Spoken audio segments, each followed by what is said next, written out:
Questions.com is a website that we built back in 2007, and since then, for the last 15 years, people have been able to ask questions of simple to advanced nature, and we attempt to answer them in different ways over the years. Join us now as we start a new series to answer gun questions.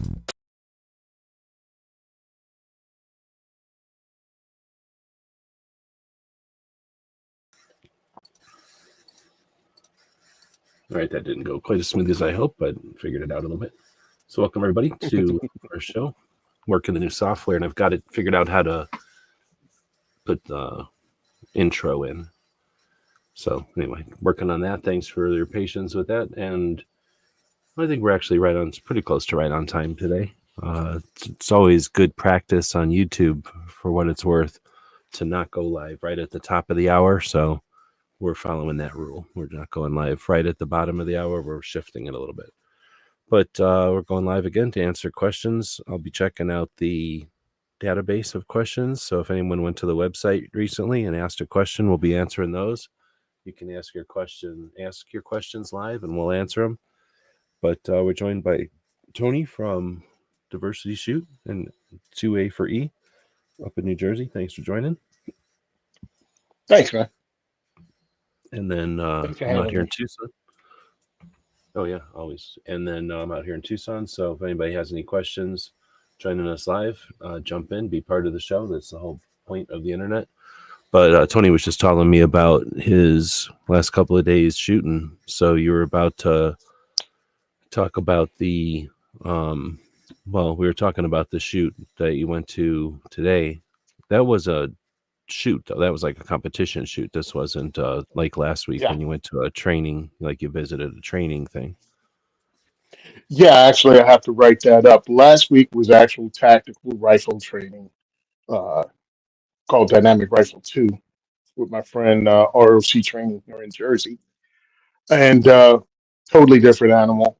And then today was my very first time shooting this, pretty much what's called an outlaw rimfire match in Old Bridge, New Jersey. So it's a range match, and if you're not a member of the range, you pay $10 and you shoot in this event, and you bring your semi-automatic carbine and your semi-automatic 22 carbine and your semi-automatic 22 pistol, and you shoot different stages just like you do IDPA or any of these other shooting sports. You have shoot targets, you have hostage targets that you can't shoot. You have targets that are behind cover that you have to shoot, partially exposed targets.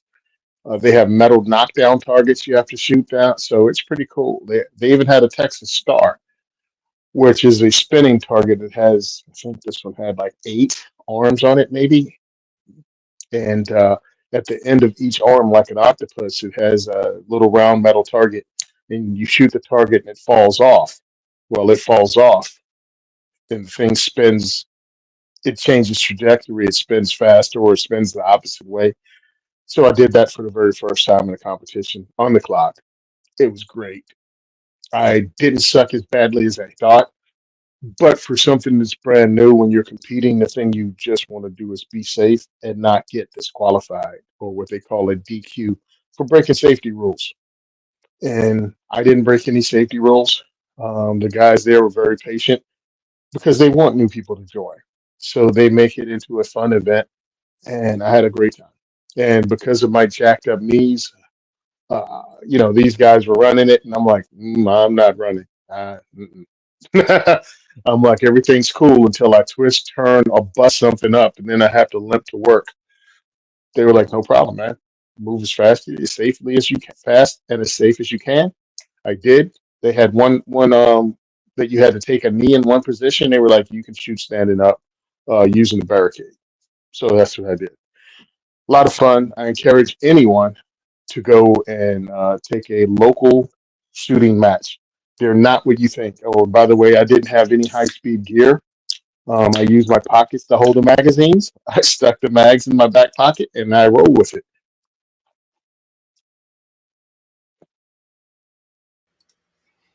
Right on. So you said there wasn't like a ton of people, but I was going to ask, what kind of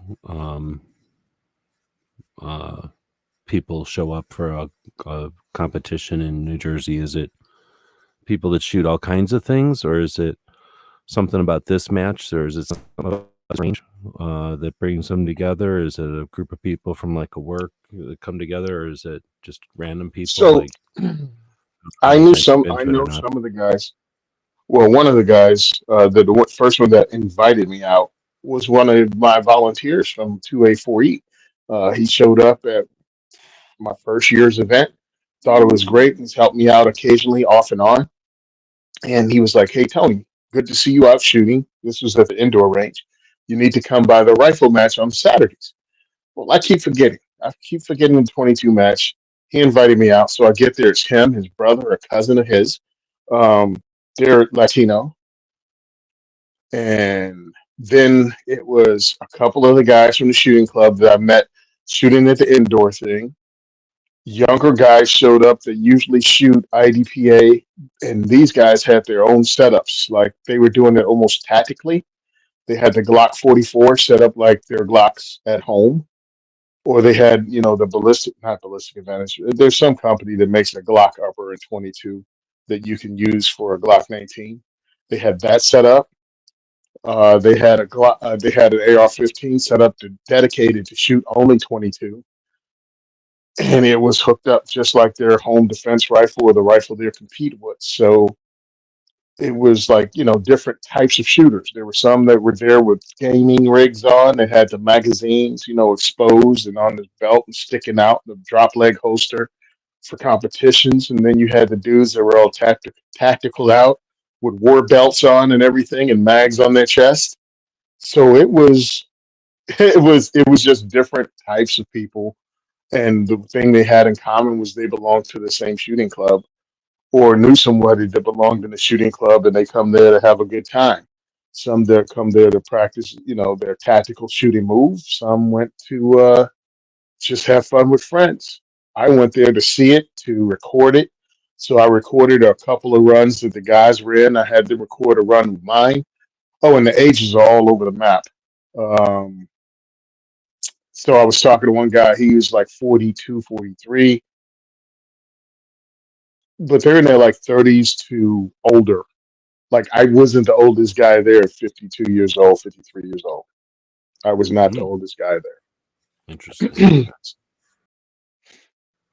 So it sounds So it like a was a good lot like time. the classes, or not classes, but the the sports that I'd attended over the years down here back in the day. Um, Different kinds of. Mostly, I would go to the one range here that really had the best classes, or the classes that I enjoyed the most.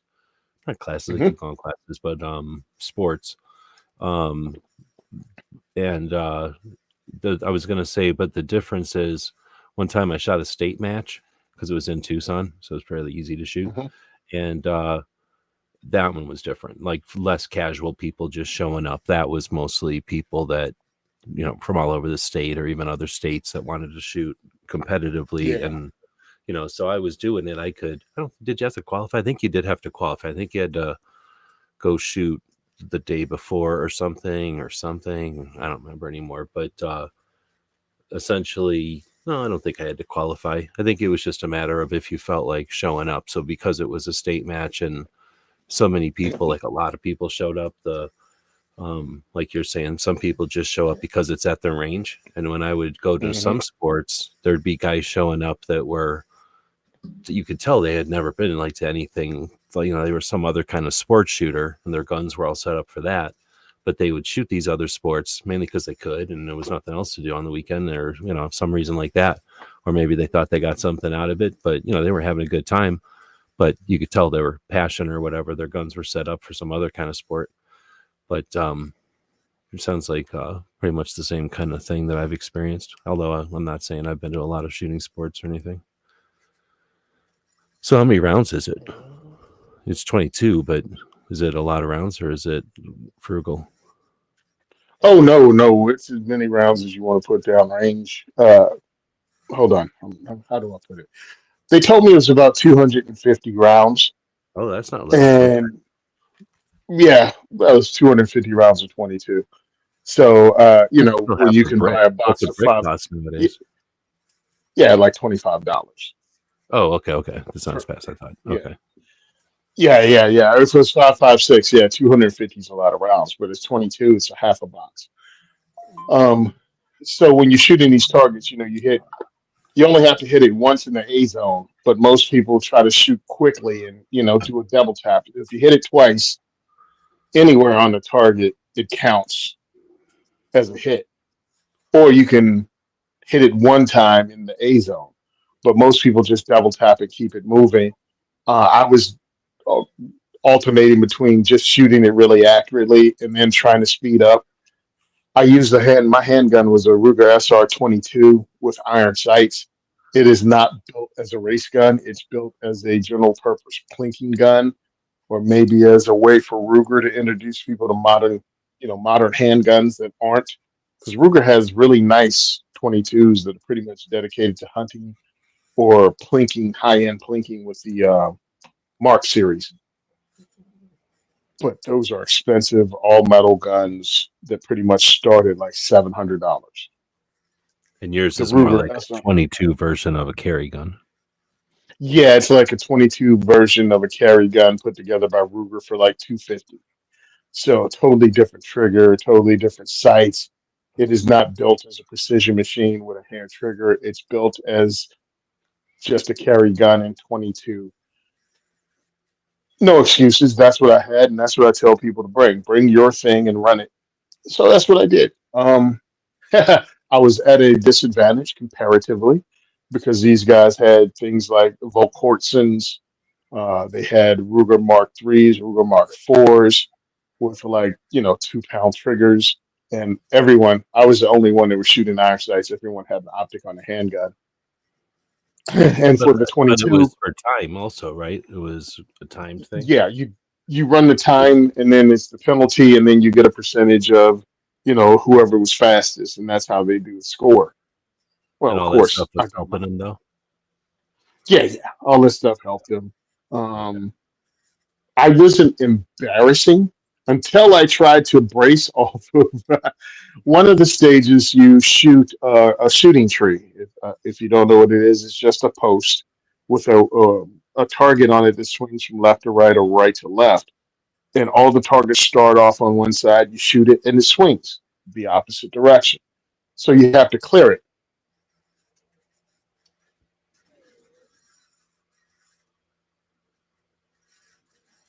Uh-oh. Did I cut out or did you cut out? I have to figure out how to do this, man. This thing, anytime the screen goes blank, it shuts the show off for me. Okay, I was making sure because I had just clicked a button to let something update, and I was like, "Uh oh!" It was literally when I I clicked the wonder if button. I leave the camera on, will it not do that? We'll find out shortly. All right. So, um, yeah, so I could not really shoot successfully brace when I stood straight up and just shot, and I'm thinking it was at 15 yards. 15 yards, maybe a little more. I was able to nail it every time. I was like, okay, stand up, shoot like you normally do, and hit. Let me know if this thing turns off because right now the phone is about to go into shutdown mode, and I want to see if it blacks out. Okay. All right. So then Um, another question I usually ask, and I don't know if wait, did we chat after your class or before your class last week? Oh no, it froze up, huh? So now we know. It freezes up no matter what. It's just that now we can see you freeze up instead of wondering. yeah, Can you dude, hear I'm me? looking at myself frozen now. It's hilarious. Can you hear me the whole time? Yeah, I can hear you. Okay. So did we talk before or after the class you went to last week? Well, we definitely didn't. I don't know if we talked. Oh, you were I don't probably at the remember. class. Yeah. So anyway, I don't think I asked this question though, either way. One of the questions I would usually, or one of the things I would track or record when I went to a class back in the day is what the other students, or if I went to a sport, what the other competitors were shooting. So Hmm. you're more of a gun nerd than I am even at this point. So what kind of What was the spectrum of other, what was the spectrum of gear? So that's exactly what I did last week. I went to each person and I recorded what they had, if they were willing to tell me on camera. Oh, really? That's So cool. yeah, yeah. So I'll be posting those videos. I already posted once where everybody gave a rundown of the rifle. Um, it's really funny when I go, "Hey, just bring your regular gun. No one's expecting you to bring anything crazy or really expensive." Hey, guy, what did you bring? Oh, I brought a Geisley rifle, you know, Geisley rifle with a Night Force optic, and the guy proceeded to read off about $6,000 worth of equipment. That was the first guy I walked up to, and that's what he had. And everybody had really nice stuff. They had um, Geisley, BCM, Wait, is this at the training class? the training class. Oh Yeah. yeah, Okay. they had the training class. They had Geisleys, they had BCMs, they had rifles from my friend's company, Modern Material, out of Jersey, and they make, mid-tier rifles in the $1,500 to $1,700 range. So they had that. Guys had shadow systems. Only myself and one other guy had an iron sighted Glock 19. Everybody else had something like shadow systems or staccatos, and that's what they ran. And Sig P320s, but none of them had a basic P320. All of them had like an advanced Sig P320. Are And they then running one, like drop legs? Nobody's doing that anymore. Are they wearing like belts, yeah, or are they? they they all have either drop legs or war belts, and everybody had an optic on their handgun. Most people had red dots on their rifles. One guy had a uh, LPVO, so that was only one guy with that, and he was the one with the Night Force. So I came in with my uh, Palmetto State Armory 9mm upper. Only reason being my ammo, my 5.56 ammo. I'd rather use it at diversity shoots and introduce someone to an AR-15 in my diversity shoot. So I used my 9mm ammo, and I bought a 9mm pistol caliber carbine that I built with a Palmetto State Armory upper and an Arrow Precision lower that I built using a friend's company, Matador Arms, before they changed hands and sold to these new guys. uh, Matador Arms had something called a Mag X magazine adapter for you could either change your stuff to Glock 19s, Sig P320s, or Smith and Wesson M&P. So of course I got the Glock one. Oh, and CZ75. They offered all of those, and I got the one for Glock. So I used that, and the damn thing blew up before lunch. I've been shooting it for 4 years, I think. I went and looked it up. I built it in 2020 to use a diversity shoot so we could actually have people shoot pistol caliber carbines because maybe not everyone, wanted to shoot an AR. Also, it has less concussion when you're shooting and introduce someone shooting for the first time. So I built it. And it was running pretty much 200 to 300 rounds every diversity shoot twice a month for 4 years. It didn't last past lunch because you're shooting it different. I'm shooting 5 rounds, 10 rounds at a time, and then the next shooter comes up and shoots something different. And when you run it in the training class, it's mag after mag after mag with up drills. You're throwing the thing on the ground. You're stripping the mag off, and either I threw it on the ground or I threw it in my back pocket and I pulled out another mag. And it's just the firing rate was different, and it fired out of battery. The cartridge exploded. I was shooting, bang, bang, bang, pop. So I stopped shooting. I was like, okay, we have a problem.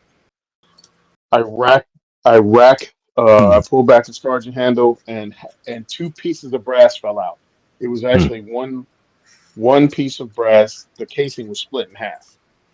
The back end blew out and looked like a Bugs Bunny cartoon. And then there was a small ring of brass that fell. That was the other part of the cartridge. And I'm like, all right, I'm coming offline. I stepped back so the assistant instructor could come over. and took the rifle away, and we walked offline. And the projectile was still jammed in the chamber, and we couldn't knock it out with a hammer and a rod. I mean, it is wedged in there. He was hitting it with a 3-pound hammer and couldn't dislodge it from the chamber. And it wasn't So like it's a dead. 300 Win Mag or something. It was just didn't close all the way before its firing pin came forward. Yep, didn't close all the way. Firing pin came forward. Pow, boom, done. So instead Oh, of trying to fight with that thing, the what do you call that thing? The what do you call that little flap? The dust cover. dust cover. Thanks. Yeah. How did the dust cover do? It didn't hurt it or anything, or was it open so it didn't bother it? Yeah, it's open. It doesn't have a dust cover on it. So I was like, okay. Luckily, I bought my high point 9mm carbine in the bullpup chassis that I've been running since 2017. Not only at diversity shoots, but I've been taking the Kevin Dixie training classes down in Train and Learn in Atlanta and St. Louis. And I knew that would run. I had 5 mags for that. I already had them loaded up. Boom. Took off one rifle, put the other one on. I had a single point sling and discovered rather quickly I didn't like the single point sling because I ran it for like 2 hours. And it's fine. I just didn't really like it, how it was hanging. You know what I mean? Yeah, I can't Plus, stand them because they dangle right in front of your business. I want them. I don't want them hitting me in the junk. I want the rifle underneath my armpit. Essentially, I want it behind me. yeah, it was really weird because this is a bullpup design. So it wasn't really slamming my junk. Plus, I got my big belly in the way, so I'm not slamming my junk. Oh yeah, I hear you. But Okay. didn't like the way it hung. And also, even though the bullpup is short, it's kind of heavy. And having a single point hanging around. So I ended up putting the 2 point sling on, and that worked out rather well. I just swapped the 2 point from my AR onto this. I already had it set up for a 2 point sling anyway, with M-lock attachment points, quick attachment points. So it was really pop, pop, pop. I really like the gun. I love the people that go, Tony, oh, you love those high points, and are you shilling for high? I really enjoy using the high point carbine. The 9mm carbine, especially in the bullpup chassis, is just a lot of fun. It runs forever. Blowback operated. It's a little heavy. It's got a mushy trigger. There's nothing awesome about it. It's just all together. I like how it ran, and a majority of the rounds, probably over 500 rounds, were put through it in that class alone. And it was a very good class. We did a lot of shooting, moving, and communicating. We did team tactics. We did lots of moving around barricades, shooting from the left, shooting from the right. And we worked our way forward using cover, worked our way backwards, going through almost like, how you do a slalom or something with a car. We did it while walking from and moving. And we had one IPSC target set up, steel IPSC target. And as we're moving back, when we got to the 50-yard line, actually a little further than 50 yards, we had to transition, either use your carbine if you had rounds left, or use your handgun and shoot the target at 50 yards. I think 3 to 5 times. I forget which one. And of course, I had zero problem doing it because I have my one with the carbine. It was really easy. 50-yard shot on the target is a layup. But when I switched over to the Glock 19, because I have these, I told you already, these Triclops sights, and pretty much I just have to adjust them a little bit because I was hitting to the left. I was able to put it up and just ping that thing 1, 2, 3. After realizing I was shooting a little bit off, I aimed to the right and was able to nail it.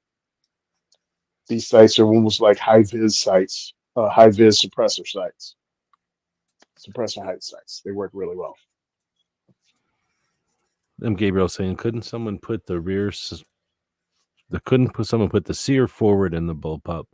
The linkage would slow. I guess the linkage would slow the hammer. Then I'm trying to think of what he's saying. I don't understand. I didn't have a problem with the bullpup. It was the regular AR that was the problem. So that was the problem. Yes, the bullpup does have a linkage. It's not really that bad. I think one of the things a lot of people do that review it, because I hear it all the time about how horrible the trigger is in the bullpup. And my old partner told me this at work one day. He said the reason a lot of people complain about stuff in reviews is because it makes them seem smarter because they noticed something that you didn't. Like if you're just a normal dude shooting, you don't notice that there's, trigger pull. It's like it's just how that gun works, and that's the trigger pull for that type of firearm. Oh, the trigger's horrible on this. And I'm like, it's the trigger, bro. Maybe if you shoot more than just AR-15s with aftermarket triggers, you'd actually realize that there are lots of different triggers in the firearms world, especially if you deal with things like surplus firearms or anything that's not a Glock or an AR. Try a revolver. If you think a bullpup trigger is bad, try a revolver. You'll lose your Yeah. cotton picking mind. And then, well, I see what you're saying, but going the other way, if you think your trigger's so good, pick up a bolt action and see how it compares to a real trigger or some kind of Hmm. competition gun. Well, Yeah. that's a good point. So, Everybody's only got some frame of reference, and the only time you can even know if a trigger's good is if you've shot a few. That's why it gets frustrating sometimes when you listen to people who've only shot probably 10 triggers talk about which triggers are so great. It's like, some people you can just tell, like they don't go to the range and rent every gun in the place. But you can also tell some people go to the range and take them up on like a lot of ranges. You pay for a gun for $7 or $10 for the hour.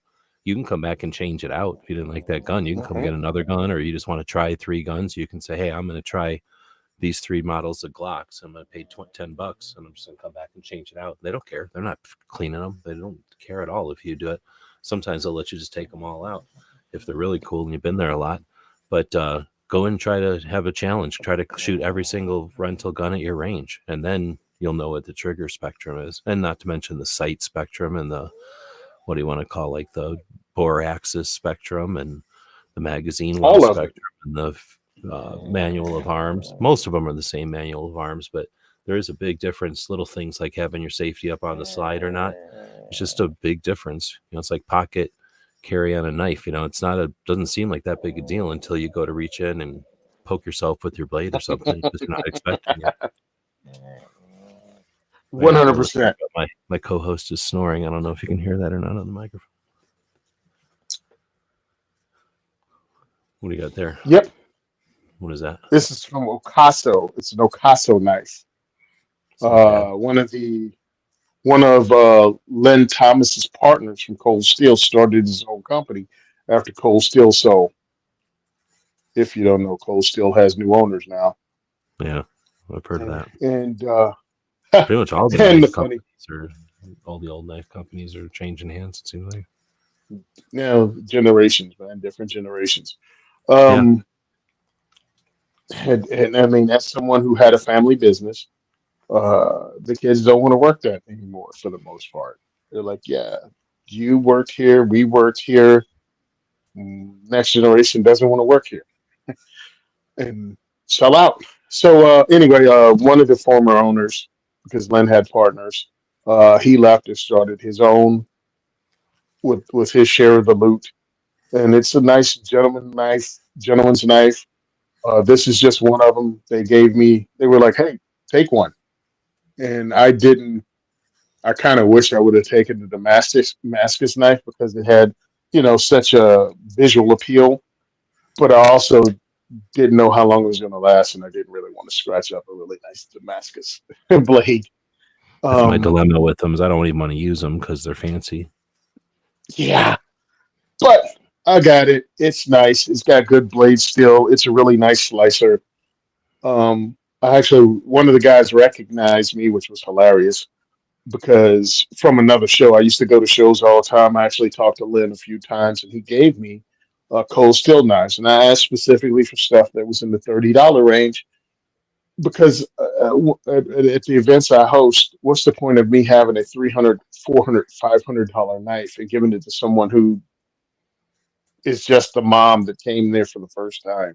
And she's not a knife person, so I just gave a lady a $300 knife that's going to stick in the sock drawer somewhere or the junk drawer in the kitchen.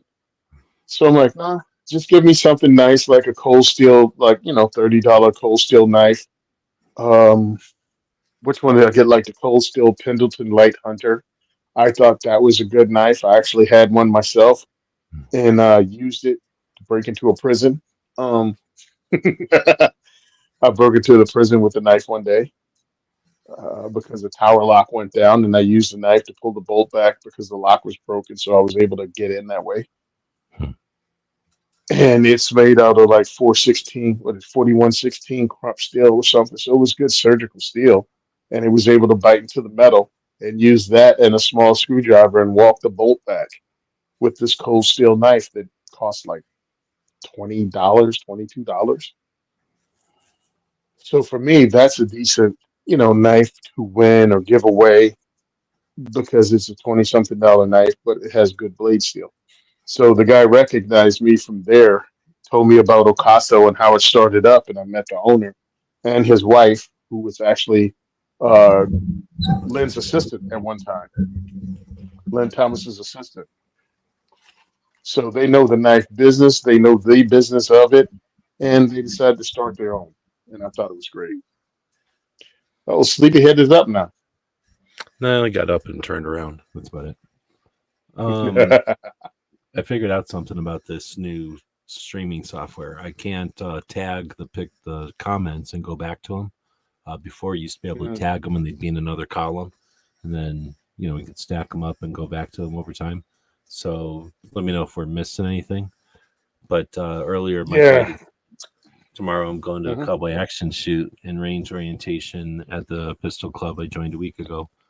So I've Nice. been to Cowboy action shoots, but I've never shot a Cowboy action shoot because I don't own enough of the stuff, and I just never got into it, and I didn't want to dress up.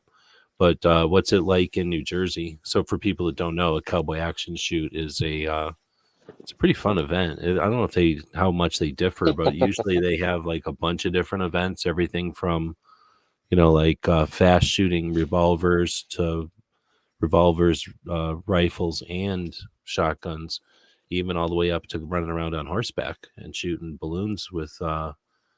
I think they use revolvers on horseback, or they use shot. No, I think they use revolvers on No, horseback, revolvers. Yep. and Yeah. a lot of fun. I've seen them, but I've never there's a big one in Tombstone. We went down to it a couple of times, but I've never participated. Do they have that stuff in Jersey? Yeah, actually, the first range event I went to of an outdoor shooting competition in New Jersey was the Cowboy Action with the Hole in the Wall gang in Jackson, Jackson, New Jersey. Really, really nice people. And it's funny because I got to hang out with them all day. I wanted to participate, but I didn't have the New Jersey firearms ID card. So thereby, I couldn't even touch a firearm because Jersey's stupid. Um, and these people just they went with if you don't have a firearms ID card, we don't want you touching firearm club rules or whatever, and that was fine. But really sweet people, and they described it to me because you dress up. Now you can dress up as little or as much as you want to. So there are dudes like that are in they either dress in actual like period correct gear with period correct holsters, period correct clothing, and everything. And then there's people that dress like cowboy characters out of movies. And then there's just a guy that put on a pair of boots, a pair of jeans, and a button down shirt and a cowboy hat. And that's good enough too. And like a modern holster and like modern revolvers, but he's still single action. He's Well, not it's trying to be still like single action, yeah. So, and the funny thing is, I love it because they told me this there. They said, you come to a single action shooting thing or cowboy action shooting, what you'll find is the men will be talking about fashion and clothing, and the women will be talking about guns. And that's 100% what happened. Because the guys were doing their clone correct bullcrap that dudes usually do when you get caught up in the minutia of something, right? So they wanted to have the right outfit. If you play, your character's a store clerk, because you get to pick your own name too. If it's not already used, you get to pick your own cowboy name and create a like persona around your character. So you'll have the bowler hat, and you'd have the sleeve with a little accountant thing that you roll the sleeve up in if you want that. And guys will be talking about this stuff, and then you walk over to the women, and they'll be talking about using 357 magnums, but shooting 38s in it, and talking about the loads they shoot in the 38s, or why they picked this particular shotgun or lever action rifle. It was great. It's just a lot of fun. So definitely worth, if you don't even participate, go check it out because it's just fun to watch, especially if you're a gun geek. Yep. And it's different types of shooting that you don't get to shoot ever because they're single action. So I guess people don't care, but they're also light loads. So people don't care. And sometimes it's wax loads. Now that I'm thinking about it, there's also the draw thing I think we talked about where you have like two Quick people draw, next yeah. to each other shooting at targets like away from each other, like they're both standing next to each other, shooting at two targets next to each other, but you're shooting against each other for time. So that's kind of neat. And I think those are just 38s that they cut in wax. You just take a sheet of wax and smash the 48 cartridge with a primer. So, and that's the kind of stuff you can't do with bullets because it's too close and blah, blah, blah. But it's not dangerous when you're doing it single action. And, anyway, so it can be a lot of fun. And like I say, the horses, you don't get to shoot from horseback on, I don't think, any other shooting sport. Unless I'm wrong and there's some kind of long range one that uses horseback. That would be kind of cool. But let's see. So then the next one I think is from Wood saying gun question 22 long rifle versus 25 ACP for pocket carry for a pocket carry type gun. Both, because long rifle, well, Magnum versus long rifle is a different story, but 22, I would put it in a revolver in your pocket, and there's a couple of them that are worthwhile for that. And then 25, Beretta or Bauer or something like that, some little, I don't know who makes 25s anymore. C can't make 25s. I don't think they made them that small. I think they made just 380s. No, right? they made 32, 380 and 32 ACP. Right. I look at 20. I mean, I don't know if most people know this, but the 25 ACP is just a centerfire 22. That's why it was developed. It's a centerfire 22 long rifle, and they did it because of the dependability of the single fire primer over the rimfire primer in a 22 long rifle to deal with manufacturing of the day. Now we have better manufacturing, but centerfire is still more dependable than rimfire. But I kind of agree with you. If we're gonna do a 22 long rifle, yeah, you could get one of the small revolvers and just keep pulling the trigger. If it has a misfire with quality 22 long rifle, you can still have a misfire or What is that it just Ruger won't go off. LCR? Is that like a 10 shot? I was thinking it's 10 shot in my head, but Yeah. I'm not sure. And if it isn't, then there's this 10 shot one out there. So you can get really good, pretty small, lightweight little things. And there's no recoil. Trigger's pretty decent on them. There's a lot of people that'll tell you, it's better than nothing. But in a lot of ways for old people, it's probably one of the better things. Yeah, one of the problems is the people that give advice about firearms usually give advice to young, healthy males. Yep. Yeah. And that's great as long as you're a young, healthy male. But once you get out of that demographic, they really are clueless. And they're also, well, I'm going to get Ozzy's point in here first. Ozzy Go ahead. says, Woods, I have a couple of 32s, C Camp and a Beretta Tomcat. That's as low as I'll go. And that's a little bit less than a 380, but still, like you're saying, centerfire and a lot of rounds. I like 32s. I like the small calibers. Our grandparents, I guess, our grandparents, maybe, depending how old we are or whatever, like they did just fine with that stuff. So that's what I was going to get at next is that you're right 100% that people, for some reason, go to like these, I don't know what to call it, like these examples in their heads. And everybody thinks you're talking about like, I don't know, like you're getting robbed by the biggest, giantest guy who's, just, or maybe a gang of big dudes. Like you're getting robbed all the time. And it's, it's like usually some kind of gunfight, right? Like there's some kind of like they're Hmm. going to threaten you and you got time to think about it. And you decide to pull your gun. When half the time it's like you're walking home and you got your groceries and there's a rabid raccoon. And it's like, well, am I going to let this thing bite me or my kid or something? Or am I going to take this little 22 I've got and dispatch a little rabid raccoon, or at least scare the crap out of it and it goes running?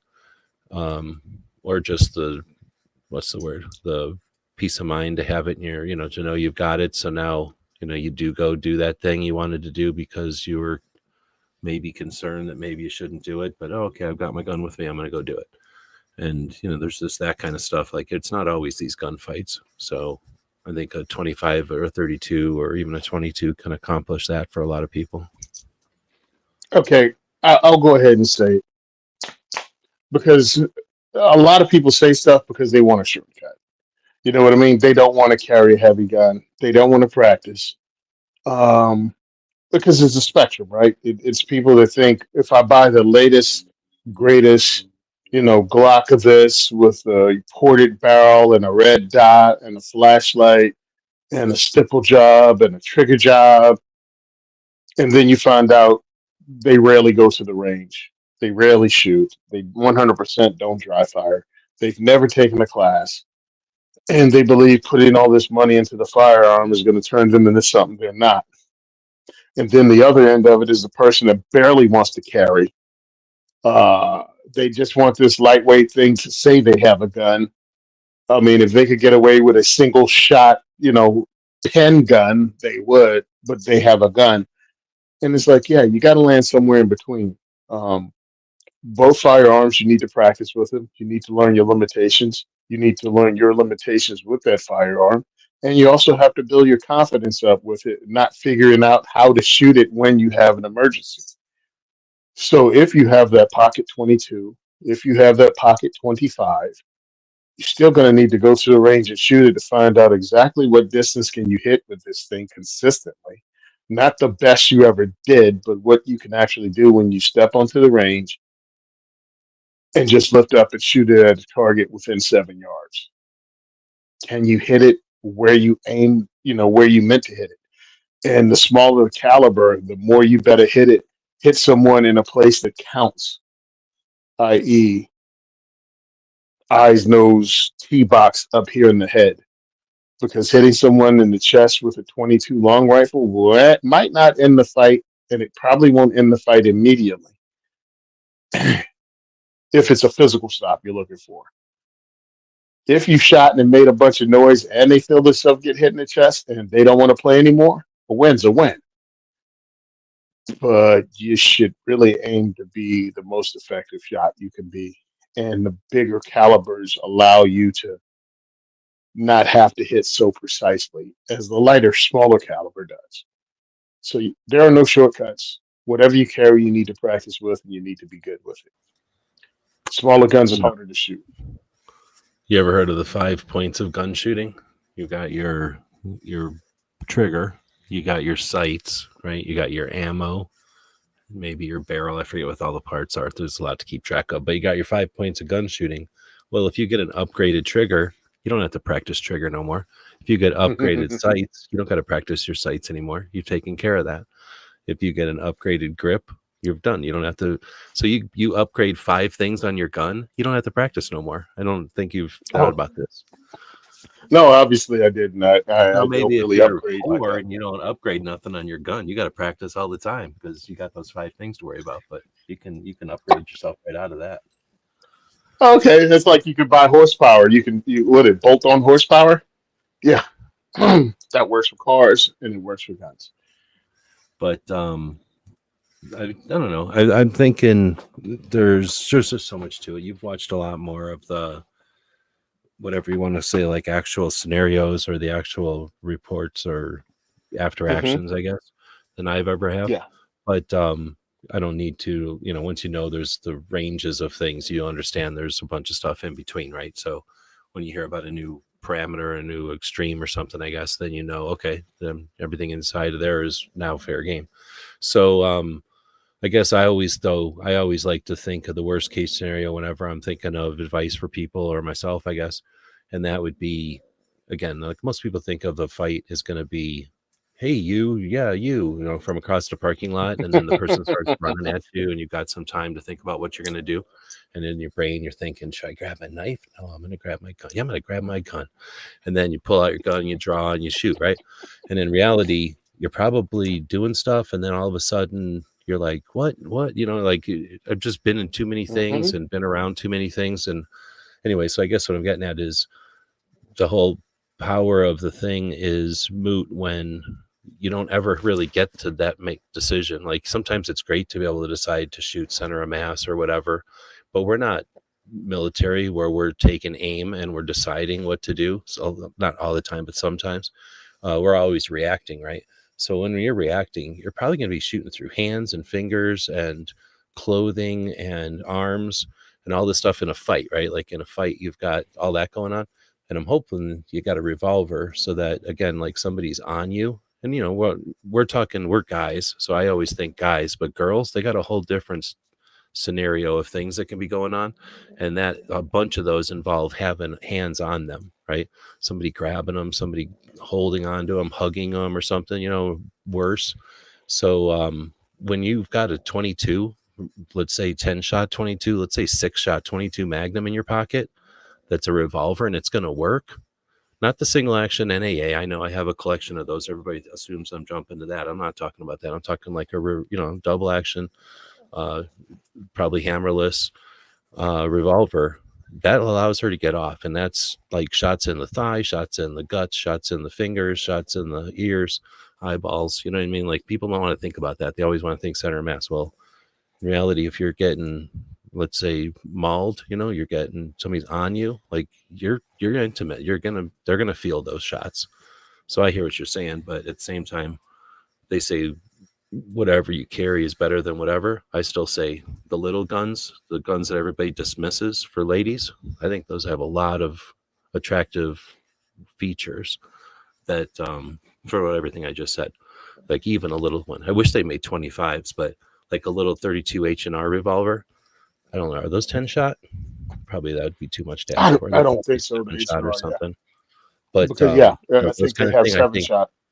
I'm not saying they're ideal, and I'm saying if somebody goes out and practices and they're super good with a semi-auto, go nuts, buy your 9mm 1-9 and be awesome with it. But not everybody does all that, and those people that don't, I don't want to dismiss I'm just going to bring it up to 32 H&R since that's a super capable one. But I don't know if there's a 25. I own a 25 revolver, so I do know there's one, but it's essentially an antique. So I don't know if they make a modern 25 ACP revolver, but they should. But anyway, I'll shut up about it. I just want to throw that out there that I hear what you're saying about target or accuracy, but I think there's also just, whatever I just said. Well, one of the things, a lot of people have things running through their mind as if we don't have enough video evidence of what actually happens. So we have active self-protection. We have the podcast that I was on. Rob decided to not continue it, but self-defense gun stories. You can hear what's going on. You don't have to just pull some number out of your ass. You know what I mean? Like, oh, this happened. No. Let's show you what happens. Here's a video of it happening around the world and how people react. And a lot of people don't know how to operate the firearm. They don't shoot well. I just remember one John had of, I think they were in India, and 4 dudes came in to beat this guy's butt with sticks. He pulls out a revolver and just starts blasting. And all he manages to do is hit one guy in the leg. And now he's sitting there with an empty revolver and 3 pissed off dudes and one guy hopping. And they proceeded to beat the tar out of him. And there's like, no reload, huh? Didn't think about that. Thought you were just going to be Butch Cassidy and the Sundance Kid, blazed away, and they were going to run. Well, they didn't. Now they're standing around looking at the guy, and they got sticks. And they just start smacking him in the head, and he took off running out of his own store. So different things happen. You can't guarantee any scenario. But one of the And somebody better that comes things to do. at you isn't necessarily a novice. They might have done it before, and they might be familiar with enough with guns to know you got 4 shots left. Yeah, this is your first time being a robbery victim. This isn't that person's first robbery. It's just your first time doing this. So there's a lot of things involved, and when you get into self-defense, now you're talking about rare air. You're in a rarity. Very few people have to use it. We have millions of incidents a year, according to John Lott. We have almost 2.5 million self-defense, civilian self-defense situations every year. Most of them don't end up with anyone pulling the trigger, like well over 90 something percent, because we get down to, how many people actually pull a trigger? Not many. Most of those people miss from just being on a podcast for, damn, how many episodes? We did well over 300 episodes of self defense gun stories. Very few of them, very, very few of them killed anyone. And we do 4 stories per episode, and maybe one would actually connect. Most of them will pull the gun, fire, and the person would take off running.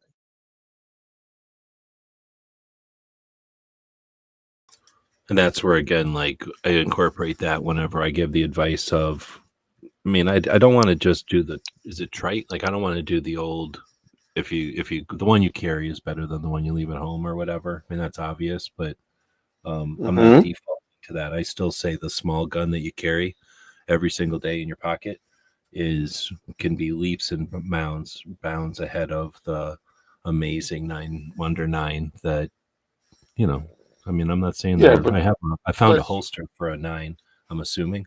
Mhm. So I haven't even played with them in years, but this thing is small. So they're essentially as big as the old car 380s, right? But they're 9 millimeters now. So I Mhm. understand that those things are awesome. But at the same time, if you still got to be able to shoot that thing in a way, because it's a semi-auto and you're going to carry it on your waist and stuff, where a revolver, you can carry that in a pocket or a alternative carry for a girl.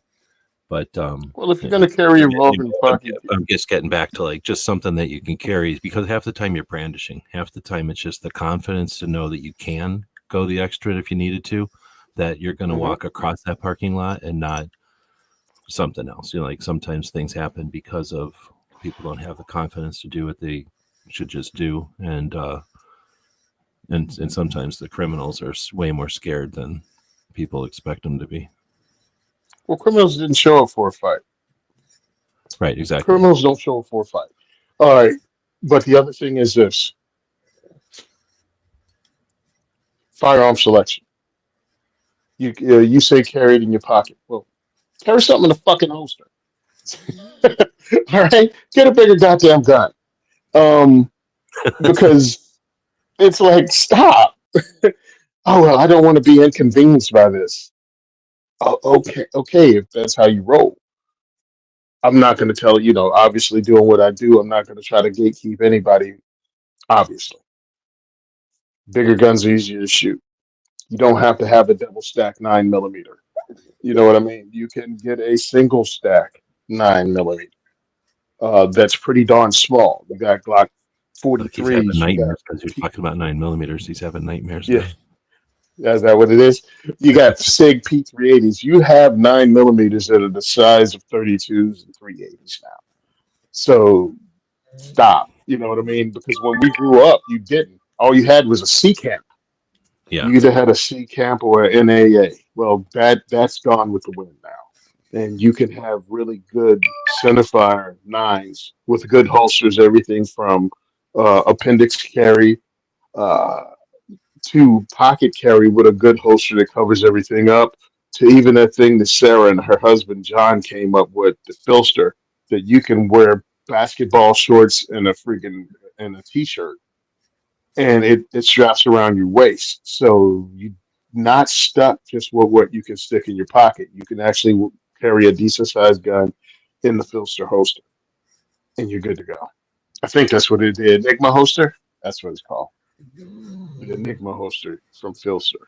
You can wear that. So there's a bunch of things you can do to not have to pocket carry a very small revolver. If you're doing that, you kind of choose to, and you're leaving a bunch of options on the table.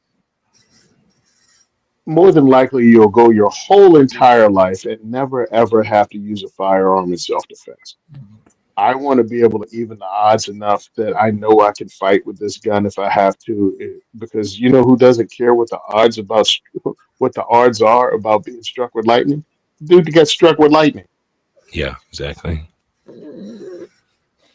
I'm a bigger dude, so I've carried a 1911 concealed on me before, no problem. But I'm aware that that's not everyone. I've also carried my Ruger SR-22 on me, concealed at one time because it was lightweight. It worked with the holster I had, and I was wearing sweatpants.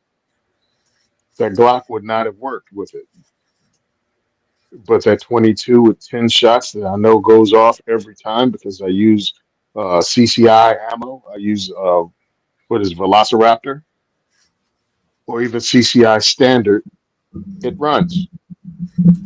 It runs, and if I have to shoot somebody, I'm shooting them in the face with all 10 rounds if I can.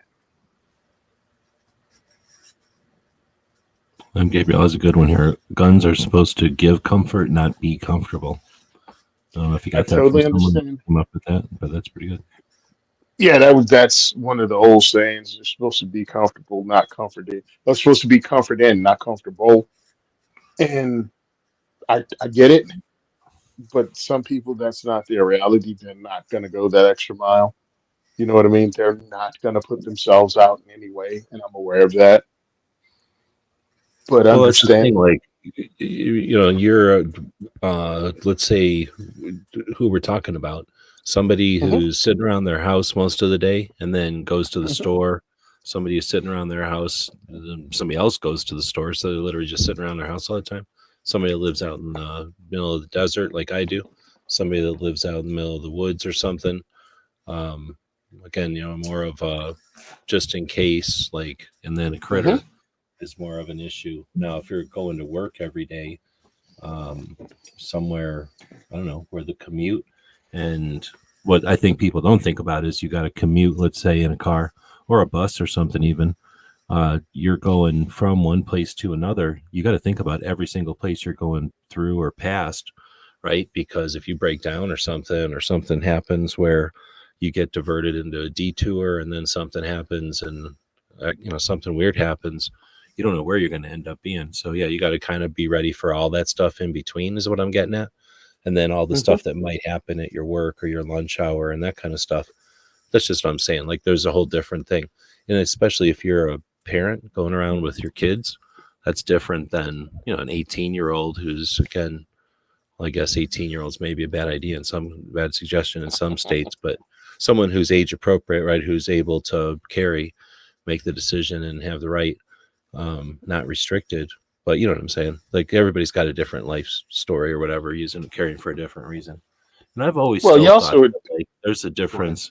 I would always carry a bigger gun, and people go, "You carry a big gun." Like, well, I figure if somebody's gonna come get me, then they're coming. Like, you know what I mean? Nobody's gonna like just decide to pick on a giant dude. If they're just a Yeah. bully, they're pick on somebody who they can bully. They're not gonna pick on, very few bullies pick on the biggest person around.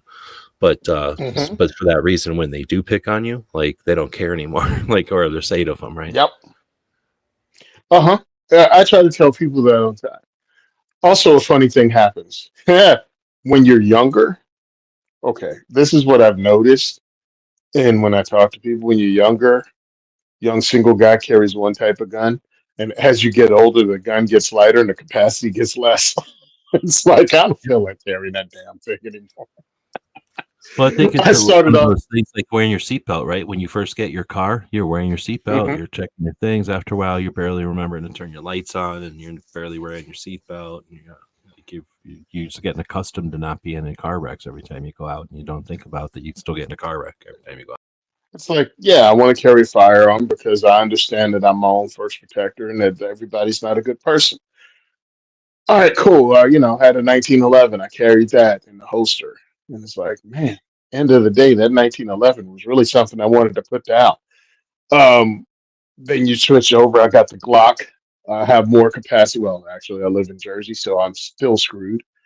But it's a lighter firearm.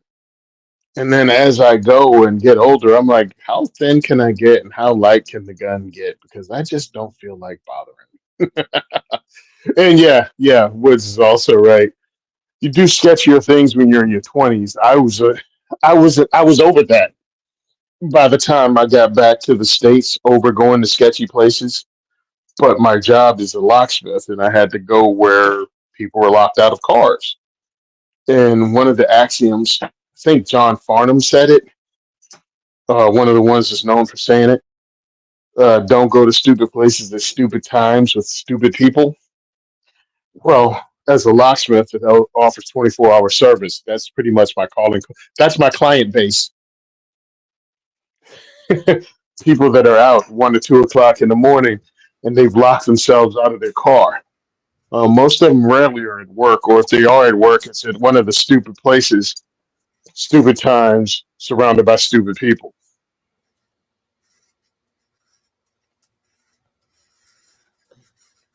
Well, that's timely.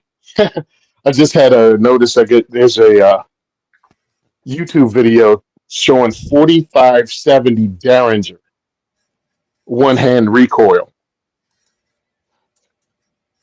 Mm. That's I don't kind know. of combining that cowboy action shooting and a small gun. For sure. When you don't, you just got to think about the physics there. There's not enough room for the pressure to Mhm. build up, so they don't kick that bad. I mean, they kick.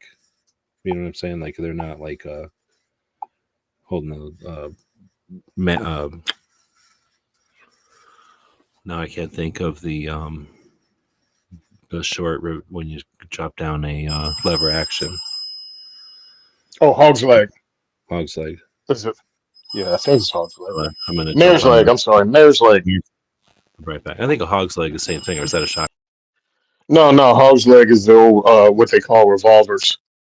Back in the day, they call it a hog leg, but a mare's leg is the cut down from the rifleman and what Henry has. Ugh, I just, yeah, Um, nothing's worse than getting detoured and ended up in a neighborhood that's unhealthy. that's You what I was said gonna you got to say. answer this call?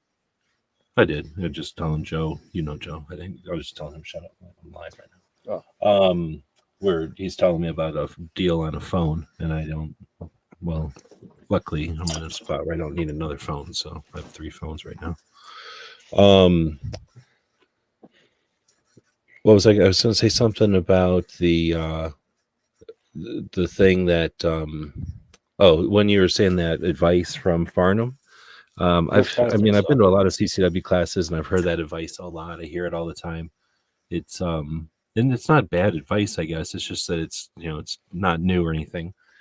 And the thing is though that I think it was Charles Heller, my friend here in Tucson, that does CCW. Who I've been to more of his CCW classes than anybody else's because I'm just a friend of his and he's just right down the street. And I've been to a lot of his CCW classes, and he brings up quite often that the bad guys who are robbers or burglars, whichever one is it, robbers that are when you're home and burglars when you're not home. So it's the robbers that are they're not robbing each other. They're not robbing their neighbors. They usually live in a crappy neighborhood, so they're going to go to good neighborhoods to do all that robbery stuff. And if it's a burglary and they didn't expect you to come home, they're just as surprised as you. You know what I mean? Like that's when things get crazy. So Hmm. yeah, just bringing that up that like just because you live in a good neighborhood don't mean crap, because a lot of times crime comes to the bad or to the good neighborhood. You don't have to go to the bad neighborhood. And then of course the detour, something happens, you get in an Uber Hmm. and you don't know where an Uber's going. And then, or what if you got into one of them robot Ubers and it just said, nah, I'm done, or crashes into a fire hydrant or something. Uh, you have no idea where you're getting out. And I'm not saying you have to be ready for bear, but yeah, I mean, being able to reload, and that's the thing I'll give anybody on a revolver. Like a revolver is one thing, but you're not reloading realistically. Mm-mm. You don't get that. But on the other hand, I'm not going to give up the fact that most people don't even carry a second mag. So yeah, you can reload your gun, but do you carry a second mag? Very few people do. Hmm.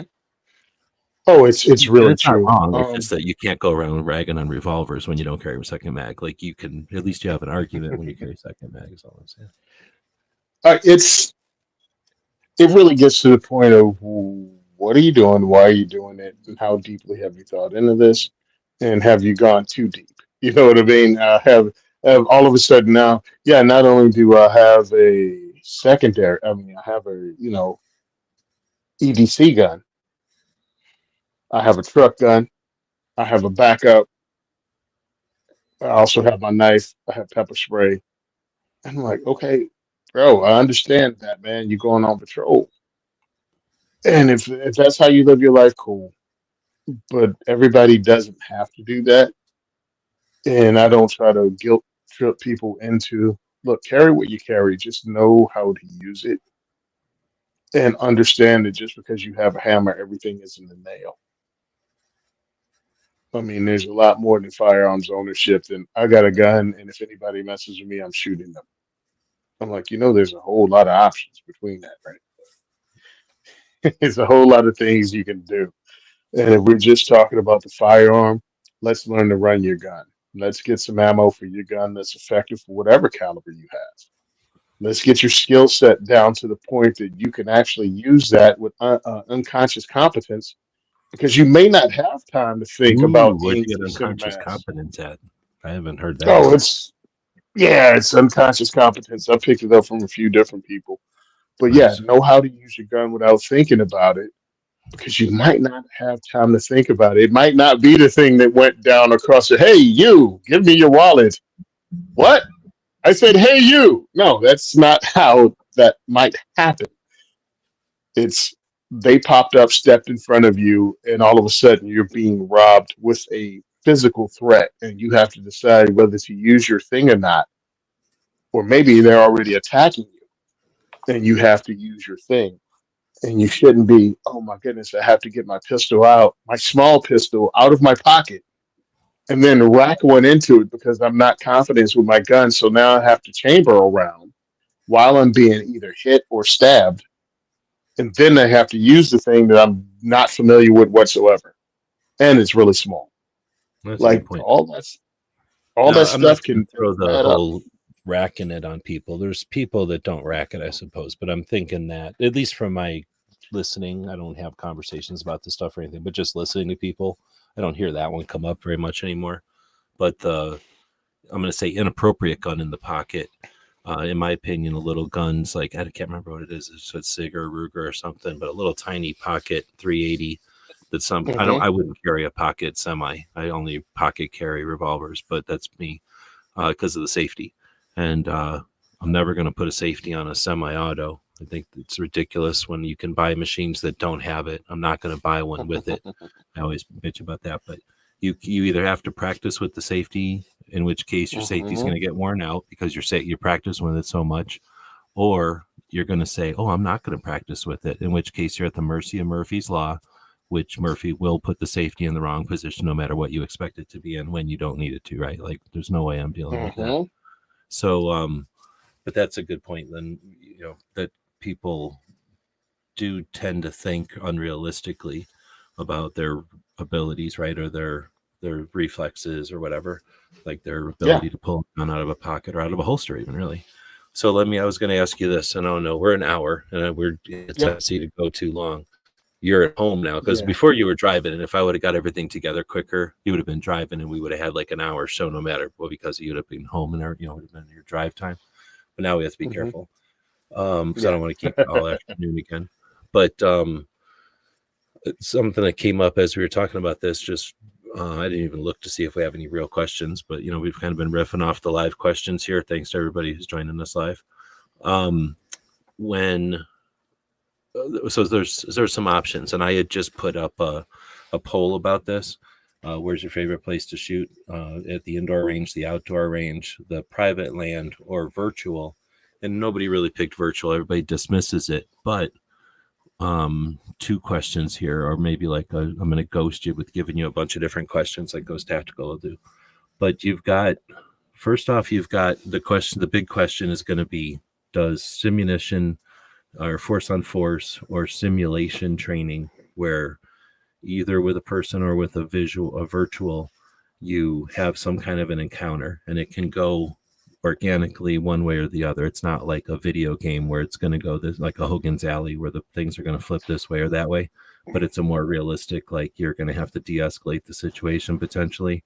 A lot of force on force classes, I don't know how many people think about this, but force on force isn't just like walk into the room and draw on the guy in the red shirt. Like it's more like you're going into a Circle K and this is what happens. And you go in there and there might be like 12 role players doing their thing. And one of them might be told, if you come by me, get mad because you looked at my wife. And if you try to de-escalate it, shoot him. You know what I mean? Like it's a no-win scenario type of thing. And you have to react to that. Others are like, when you go up to the register, you two rob the place, or like, there's like this scenario they're about to walk into, and they've all got their roles to play, and you interact with that. And sometimes the best ones are when you go in there, all the actors are told to do what they're going to do, and you go in there and you see the situation, you de-escalate it, and you walk out and you call the police, and that's like ultimately the best the best scenario, right?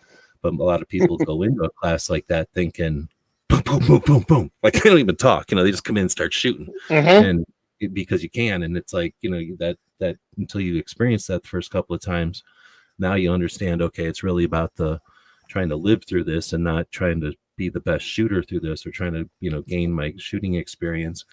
So the question is, for people that take those kind of classes, is it better to take that kind of class so that you understand like not everything is a shoot no shoot, or I shouldn't say it like that, not everything is a shoot scenario, or is it better to just understand that your proficiency and then, not worry about it, because will that make you freeze up, I guess is what I was going to say.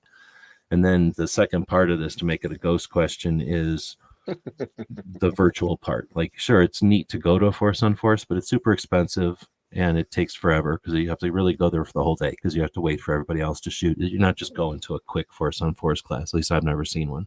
Like they take all day, and they're actually really fun, but they're exhausting because they take all day, and you're either playing the role of a player or a shooter, and or the student, I guess. And there's just a lot to them. But doing it virtually is now becoming more and more practical. And now you can, it's virtual. So you're walking into a big room with a bunch of video screens, but you can walk into a room with a bunch of video screens where they are interactive, and your choices, like choose your own adventure, right? Your choices make different actions on the screen. So is that a bunch of masturbation? Like, is that just a bunch of stuff to do because it's like a fun video game? Or is there value in that? Or is it, some people would say, detrimental, because now you're going to freeze up because you're thinking of too many options because you've had too many experiences with this stuff? So that's my ghost question. You got a lot to chew on there. No, it's not much to chew on anyway. Most people don't take training seriously. Most people think they know more than they do. They really don't know what they don't know. So they think, oh, I don't need to take that. You've never thought about it. You've never been put in a situation. And in your mind, depends on what generation you are. It's a junkie in the alley. That's what you think your situation is going to be, or it's whatever your generation has deemed the self-defense scenario. And it's like, it could be any of the above. And a good force on force training in person, a good one, will teach you a lot, and they can point out lessons, and you get to talk to other people. um, it's great. I've seen the virtual ones, and again, if virtual training is good, if the lessons are good, it can be great because you can load a bunch of different scenarios up. You can be somewhere else. They can change. Uh, and again, every scenario isn't going to be shoot.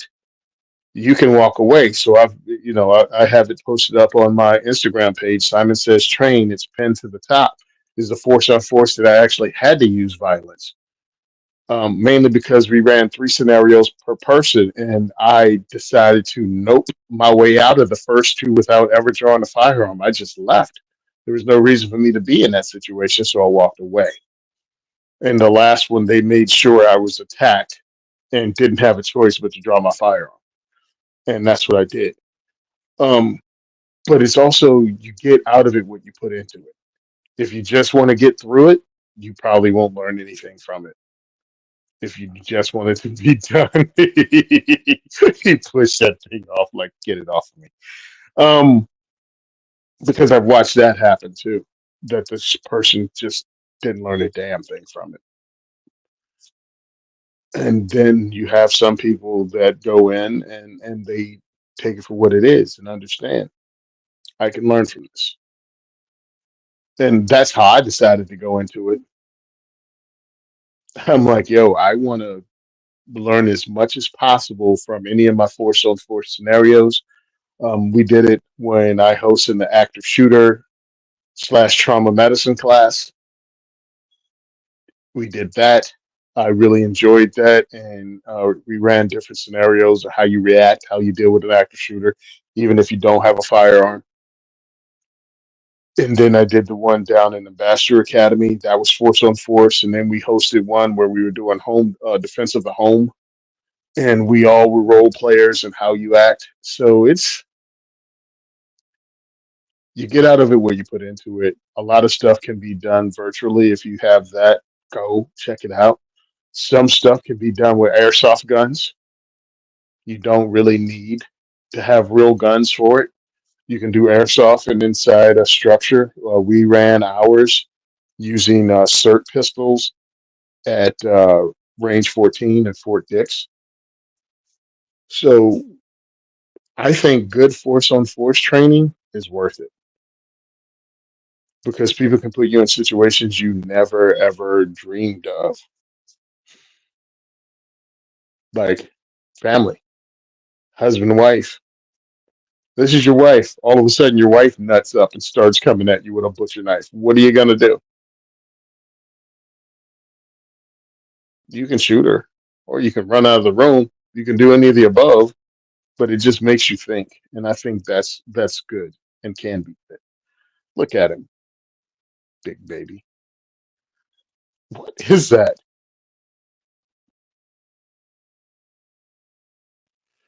Uh, Gotta find my mic or my mute button. This is hip and joint hemp. This is hemp joint. This is some kind of drugs. mhm, Coco and Luna. Good stuff. He likes it a lot. It's because right. his little back end. He's a Mhm, jerk. He's an idiot. So he'll jump on stuff and he'll jump down off of stuff and things that I'm mhm. just assuming in the long run it's not good for him. So I figure I might as well, whenever I can, I give him the hip and joint type of things. It's got a lot of glutens in it or something. I don't know, but a Okay. lot of hemp keeps him calm. Yeah. It's drug Somebody using. jumps off his stuff like he's a cat. He jumps off his stuff thinking he's a cat. Yeah, He's a exactly. No, junkie. seriously, he's hilarious. Like he'll sit in the passenger seat of the van when we're driving around. He insists on going with everywhere to supervise everything. Otherwise, he has a fit and shits everywhere. So I take him with me, and he has a little car seat like this. Imagine this thing sitting in the passenger seat of the van, right? So he has a little nest to sit in. When he jumps out of it, how do you show it? Like if this is a version of him, he doesn't jump like you might think, like let me leap with my front feet like this, like jump, right? Hmm. Like jump and then land. He goes like this. He'll stand here and he'll go. It looks like he's airborne or something. He'll go whoo, and just throw his entire body out and then land on all 4 feet. He's hilarious when he does it. So he'll just be standing here and he'll just jump up and then land on all 4 feet. So I'm afraid that he's got this big fat body, these little tiny toothpick legs. Can't be good for him. Oh, that dog is funny. Um, yeah. So get take scenario training. I think it's great. So you don't I'll think that get it causes the analysis paralysis situation where no. it's not good for you in the long run? You think it makes your synapses bigger and you figure out like maybe quicker, oh shit, what am I walking into here? Or wait a minute, my spidey sense is tingling because I've been to like 3 things that were kind of like this before in my life. It can be. It can offer that if you overthink it, and a good instructor should run that past you and tell you, warn you over that. You just have to be aware. You don't have to like every possible thing can turn into a shanking. I work in a prison. Believe me, you can make your mind go wild. thinking that, yeah, more than likely somebody's walking around here with the ability to stab the hell out of me with a homemade weapon because they seize them almost on a daily basis. Somebody's walking around in the prison with something they can stab you with. Well, guess what? People walking around in real life with something they can stab you with. Uh, the thing is, you want to cut down on your reactionary gap. You don't want to walk around like everyone's going to stab you. You don't have to walk around on what are the colors? What's the next to the highest? Red. Red is the highest. Oh, You don't on have to mental walk. alert or whatever. Yeah. Yeah, No, yeah. orange. You don't. Orange. Okay, Right. yeah. You don't have to walk around in orange the entire time. You can be a step down from orange. Just be aware and be ready to ramp it up, or have the ability to ramp it up. See a problem and solve a problem quickly. You don't have to always be on the lookout for one, like a long-tailed cat in a room full of rocking chairs. You don't have to walk around like that.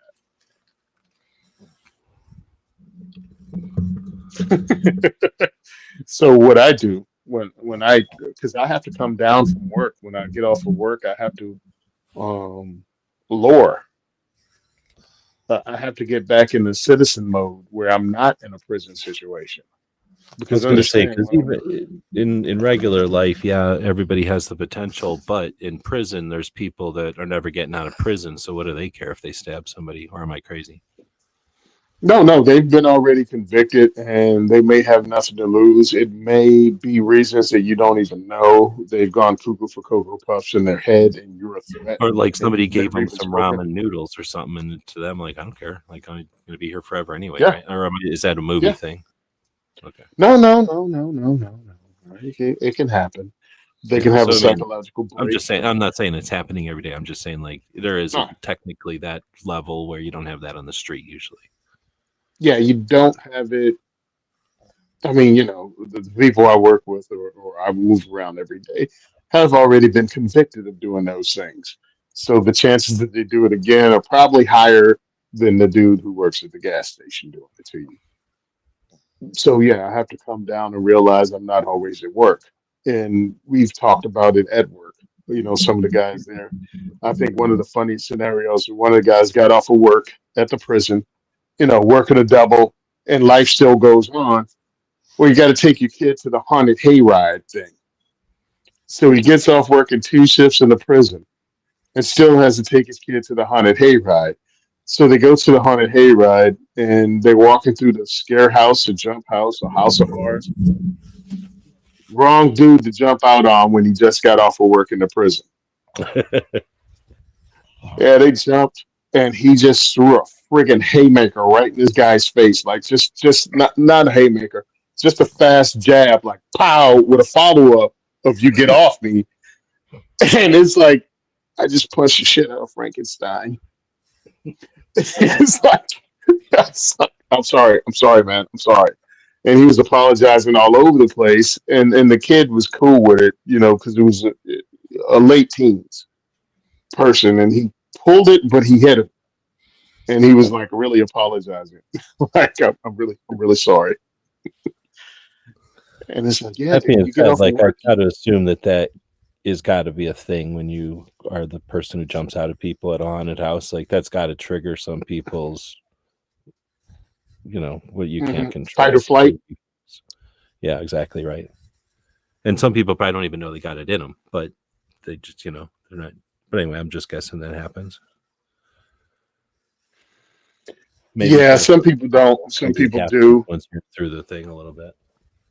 But when you're dealing with someone that goes, especially in the old days, because the cops nowadays don't put their hands on you as much as they used to 10 years ago.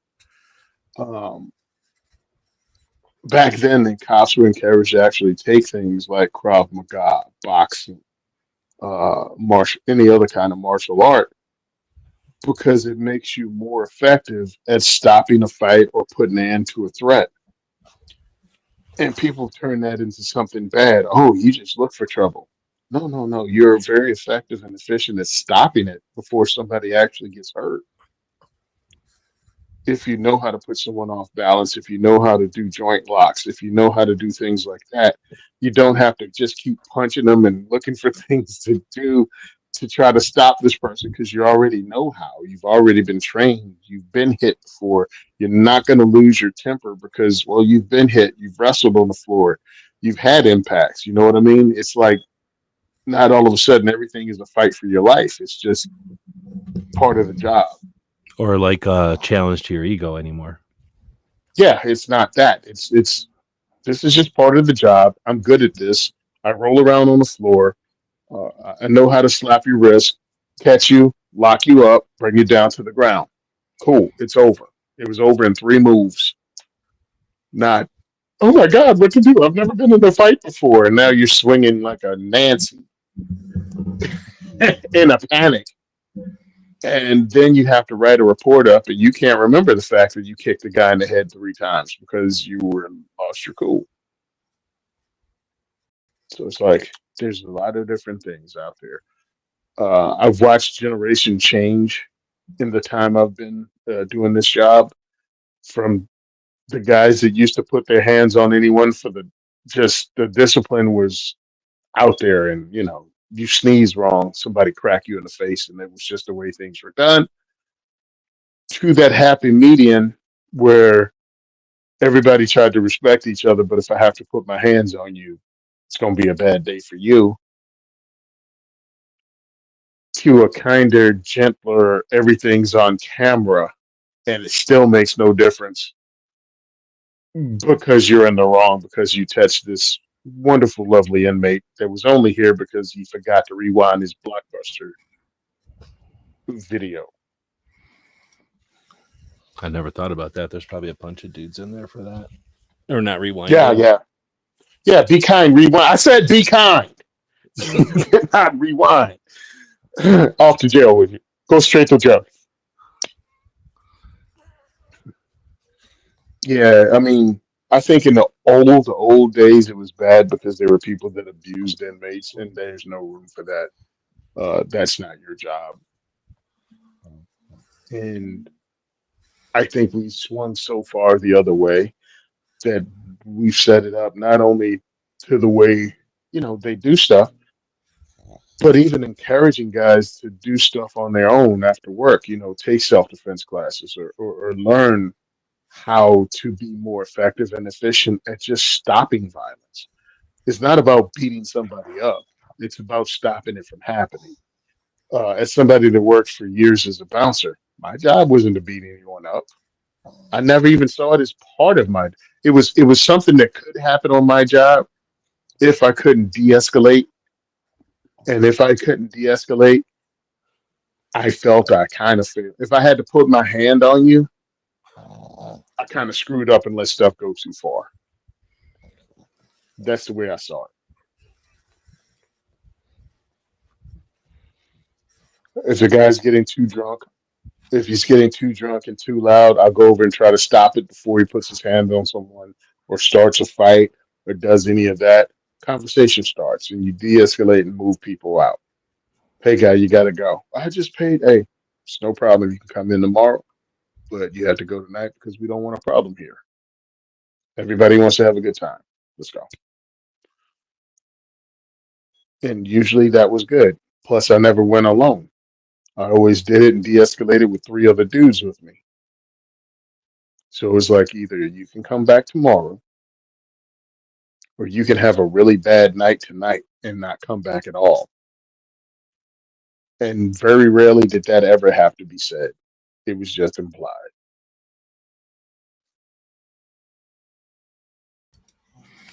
Well, like you said, a lot of times people are experiencing something for the first or sometimes only time. So it's not like a bouncer or security or whatever cop.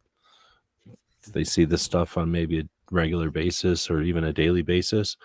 They've seen not just the situation, but they can I'm sure bouncers can tell by whatever the conversation, body language, stuff that the drunks are doing, which drunks are going to be like, the ones that are going to throw a glass because whatever the reasons are, versus the ones that'll throw a punch, versus the ones that'll you tell them to calm down and they'll be quiet for the rest of the night, right?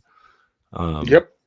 Right. So it's like you say, the person's first bachelor party, maybe their only bachelor party, but whatever, their versions are from movies and from whatever the hell they think in their drunk mind versus a bouncer who sees a bachelor party 2 or 3 times a freaking shift sometimes, right? Yeah, it's yeah. What is it? Perceptions, like what you've lived and how you've lived your life forms the way you look at things.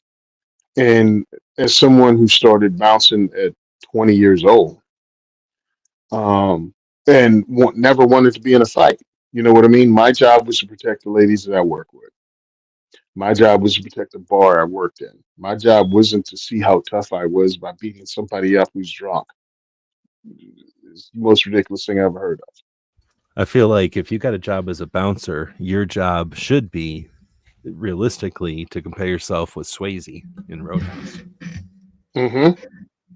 What year did that movie come out? Because 80 something. that was my attitude. That was my attitude about bouncing, and I don't remember whether that came out before I was a bouncer or after I was a bouncer.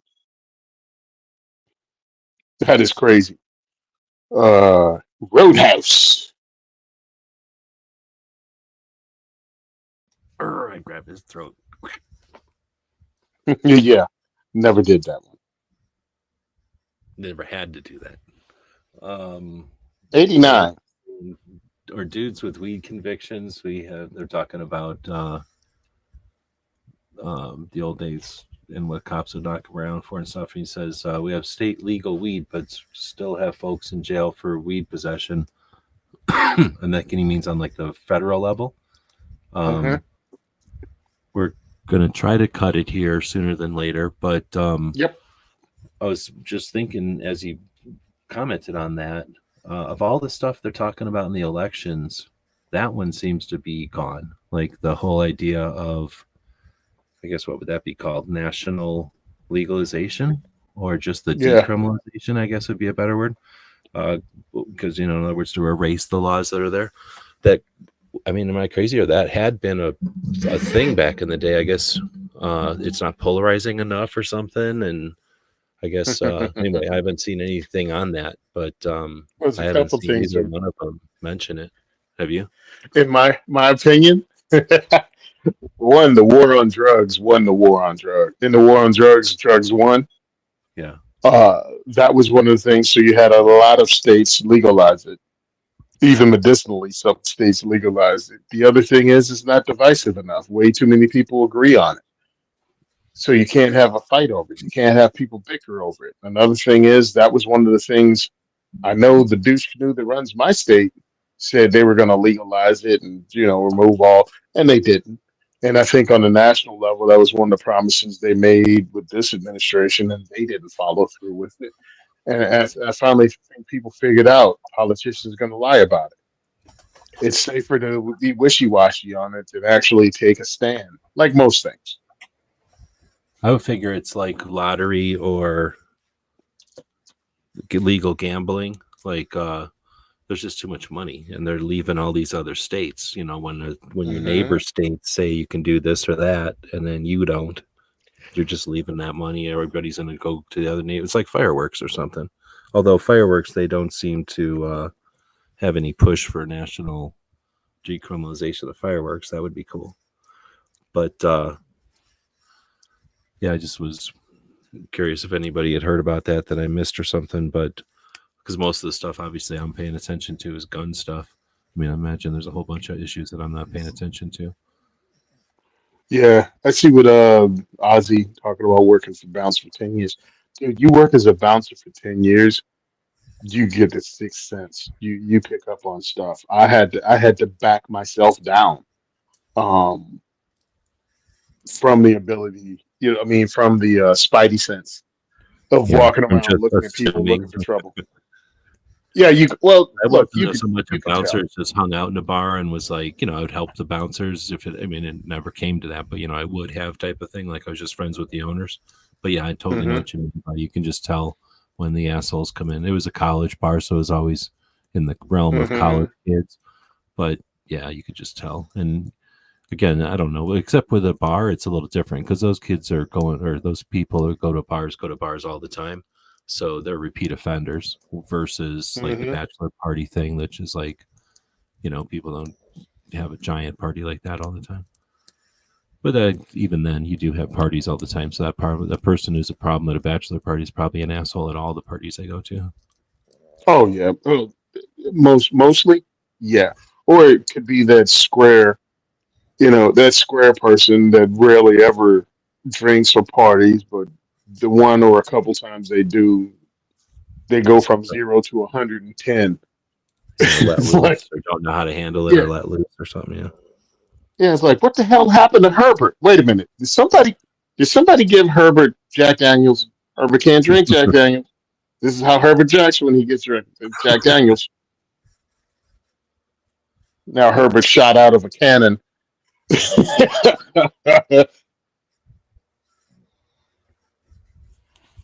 Bullets for Bucks is out there. Welcome. He's actually asking a real question. So, what's the best budget revolver?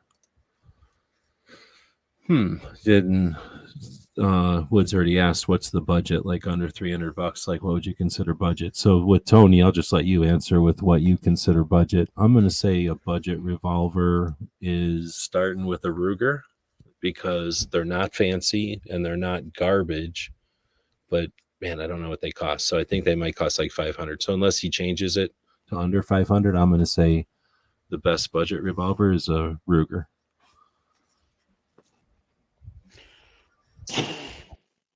And fill in the One, blank. what's price point? Yeah, what's price point? Because we can't play this game without knowing price point. What's budget? Um, because Rock Island has some stuff, you know what I mean, that's in the $250 price point, Oh, he's saying under but you're giving up 500. a lot He's fancy. under So, five. yeah, that's a lot.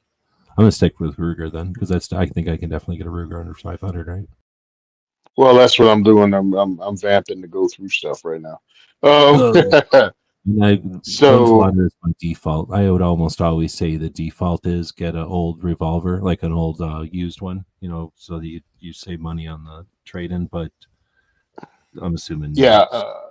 okay, couple things because I'm looking at Taurus in the 200 to 300 realm, and so is the Rock Island Armory.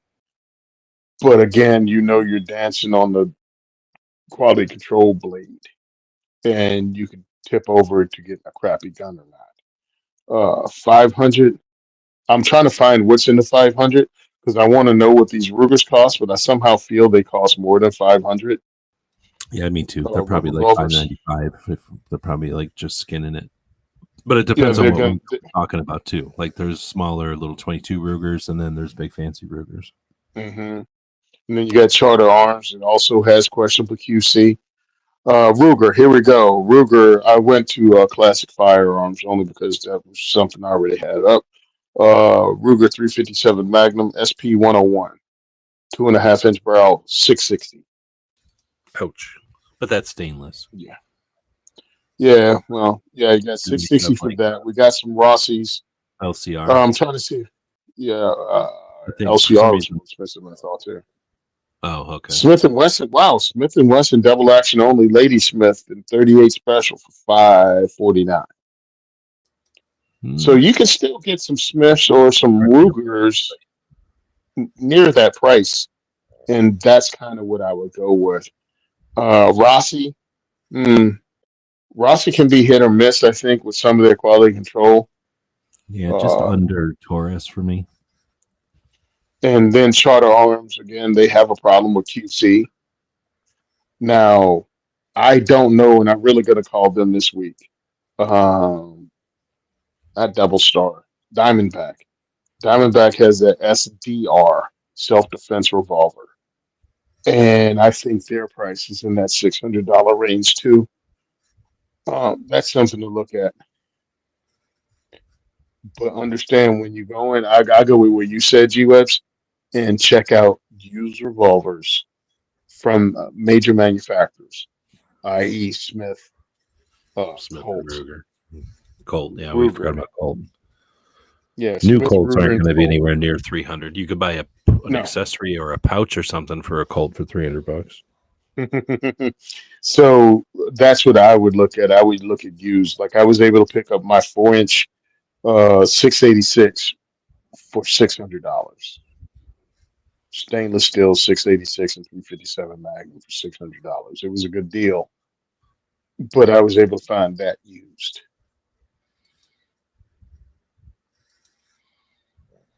Man, talk about a crazy price reach. Yeah, I'm looking at again classic firearms under revolvers, and the swing is crazy, and then the quality of stuff is weird too, because you got Chiapas for like $1,100 to $1,200, Colt Python 14. Oh my good lord, who does this? Back in the old, well, let me trying to remember. I was trying to say back in the olden days, you could have bought a Nagant revolver. Is that what they're called? The Russian Yeah, revolvers. The ammo yeah. is so expensive that no one ever wanted them. Am I crazy, or were those like $79 for a very long Oh, time? they were cheap, and you could have purchased the ammo cheap too at that time when the guns were cheap. But still, you were stuck with a horrible long double action trigger. I don't remember the ammo being Um, plentiful or cheap. Maybe cheap, but never like available. Well, but it was also because no one owned the revolver, so no one bought it. Maybe JG Sales or something had it all the time. Some distributor. I just yeah, never paid I saw them a attention. lot. Um, and also around that time, a lot of the Air Force. I remember Air Force and the Army, and a lot of PDs were getting rid of 38 revolvers and their duty Oh, revolvers. yeah, those are So awesome. you could, yeah, so I you said could pick nobody up wanted like, them. uh-huh. So you could pick up like a Model 19 for like 250. It's It's like like, buying a police car. They're cool and everything, but they're worn out, or at least the perception is they're all worn out. And then they're going to look like a mhm. police car, so most people don't buy them. But they are massive value because a lot of times they're not worn out at all. So check out used Smith revolvers. Check out used Ruger revolvers, SP-101s, things like that. Check out the LCR used.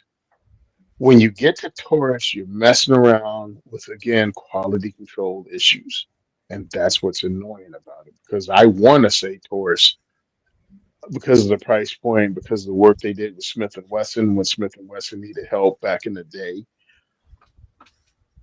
Because a lot of their stuff are Smith and Wesson like, but then it's like, yo, bruh, Well, your what Taurus QC. was making Smith and Wessons for South America, and then when Smith Hmm. and Wesson was like, "Oh, we're done. You can just keep the stuff or something," or somehow they made an arrangement, and then they just used the same machines. Like they are Smith and Wessons, or at least some of them were And they Smith. were doing a good job, and they were doing a good job of it. And Smith had some issues because they went through some leadership changes, and they went to Taurus, and Taurus was like, "Yeah, you guys forgot how to do this. This is how to make good revolvers."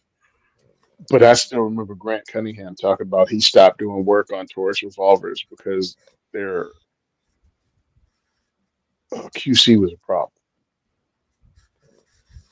with their internals, so he couldn't do what he would do with Smiths and Colts with the Taurus because of And mint that's what I parts. was going to get at too. Is that there's like the budget revolver thing is a frustrating one because they're a simple machine for the most part, but the ones that are inexpensive are either cheating on metal, like they're putting lesser Hmm. quality metal in there, or some kind of weird design. And like, I don't Hmm. think the Charter arms are bad, but they're definitely different. Like, it's a different design than the other ones, and so that's I think a difference. Like, you pay for a revolver, and you're going to get one that's going to kind of last forever. You save money on one, and you're essentially waiting for the next part to break.